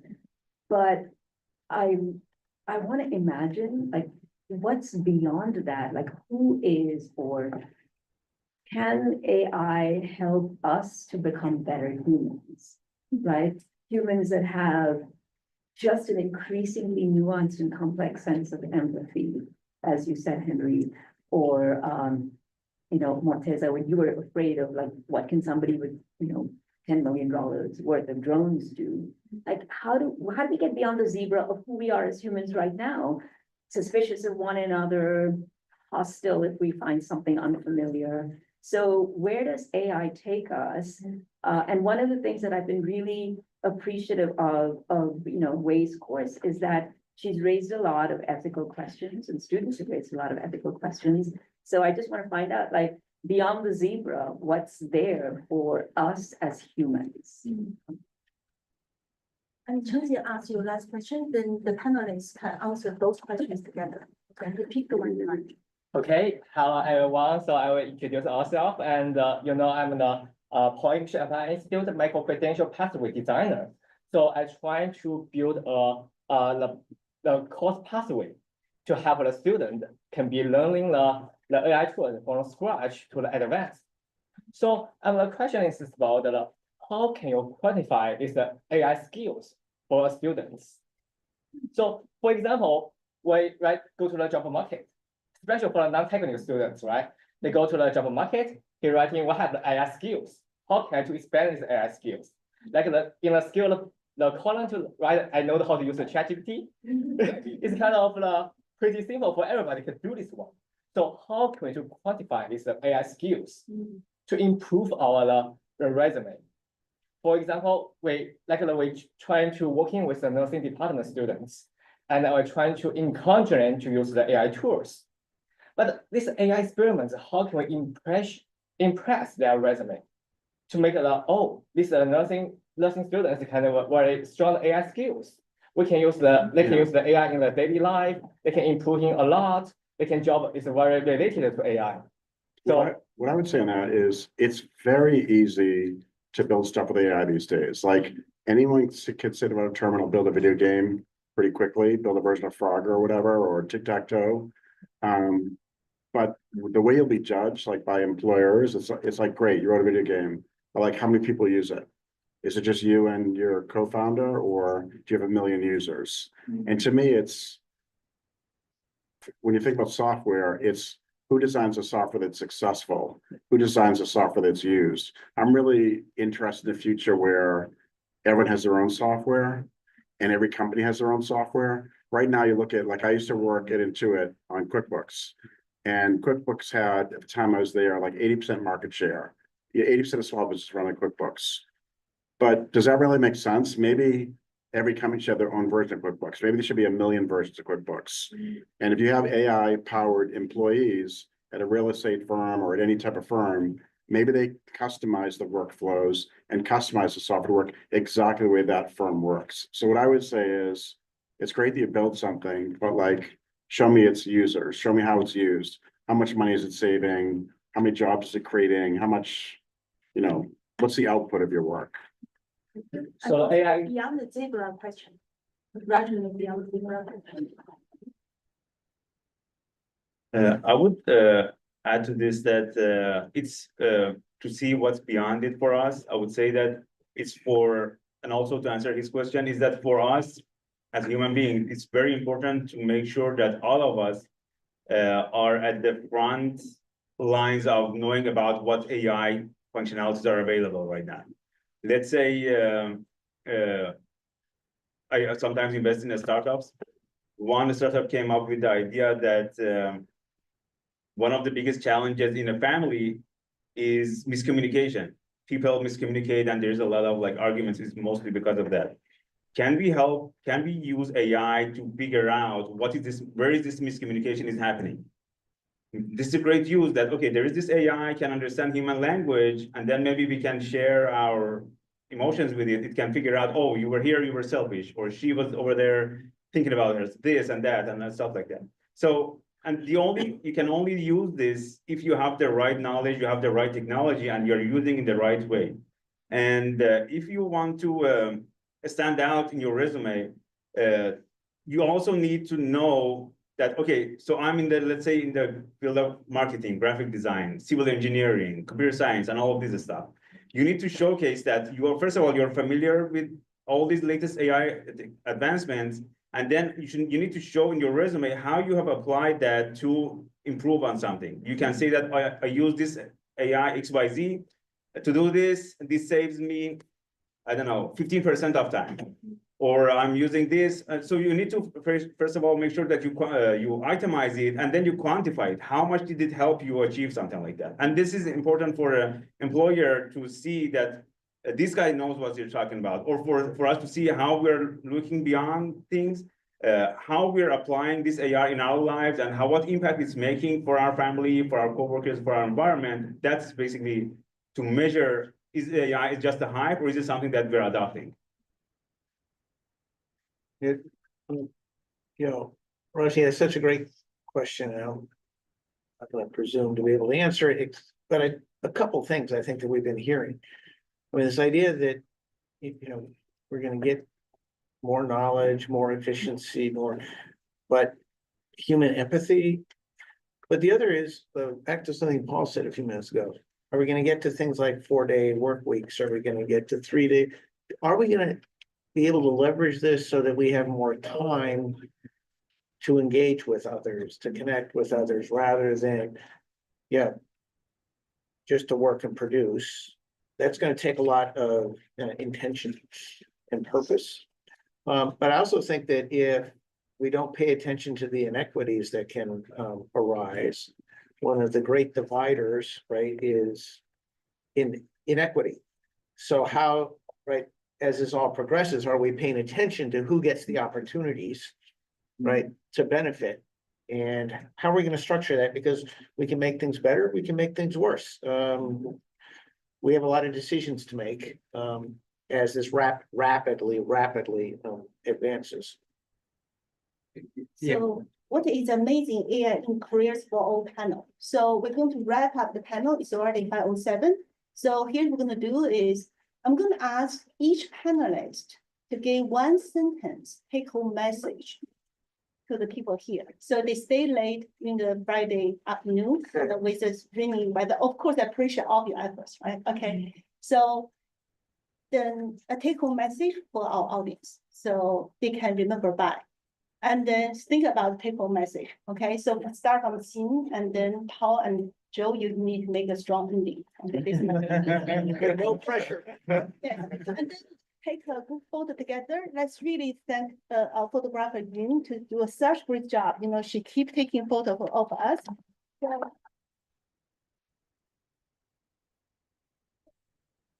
okay, take a photo of us. So your job is done. Okay, and the piece is here.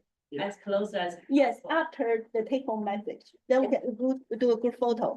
Then pieces here, you can take 1 or 2 slices of pizza back to home. Okay, you can do some networking, and then let's start with. Okay, I guess the first one starts. I'm the real one without any pressure, but I want to recall the sentence that I also mentioned earlier as to the students who, like me, are probably in or will be in at your early stage of your career. I would say small step, think bigger. Don't be afraid of bending your rock because the technology we're gonna advance anyway, right? Just think about how we can be the power user to be the decision maker who use those as our tools instead of let it dominate us. Yes. I have one take-home exercise for you. Make sure by next week, you have implemented an AI agent that does something for you. Go to make.com, N810, figure out something that they're doing, and then hook it up to your email, hook it up to your calendar, and then make it do something and see what it comes up with. Yeah, similar to, so yeah, trying to read the most recent like tech report for the AI models and like try yourself and explore the like Hugging Face is really a good library you can explore and learn a lot of new technologies. I would say ask why. As AI evolves, there's going to be a lot of new technologies, buzzwords, tools being thrown at you. I remember my professor in business school, he mentioned if someone had asked why when, you know, some finance guy in a bank came up with this concept of derivatives, right? And asked what that meant and why you're using it and concepts like mortgage-based swaps or credit default swaps, then we wouldn't have had a financial crisis. Some finance guys came up with amazing code words and stuff like that, and no one at the top asked why, and we had a financial crisis.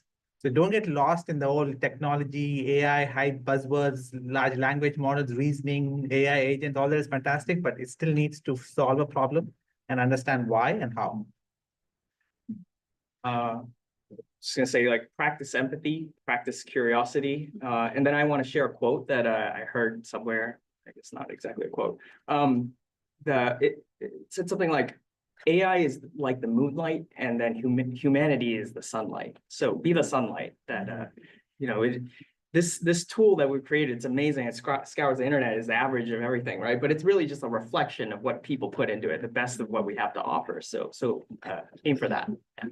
I gotta find the source of that quote, that's a good one. Yeah. I would say, don't be afraid to make mistakes. Sometimes fear of making mistakes is the number one thing that blocks us from learning new things. So don't be afraid to make mistakes. It's okay. The computers are forgiving. And we have two teachers. We have our collaborators, like the way it's been set up in this class, and you learn from each other every day. That's incredibly, incredibly important. So make sure beyond this class that you still have collaborators that you're learning with. And then AI can also be your teacher, and AI is forgiving. So talk to the AI about how to use AI and talk to your collaborators.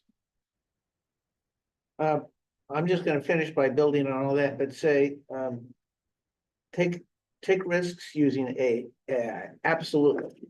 But I want to say, my homework assignment for each of you is think of something that you can do with AI that will benefit others. So what's a way that you can use AI to then do things for yourself? Absolutely, because you're each unique and valuable human beings. But also, I think we'll lessen some of the fear if we're each looking at how we can use AI to benefit others. What's the strong? I like this.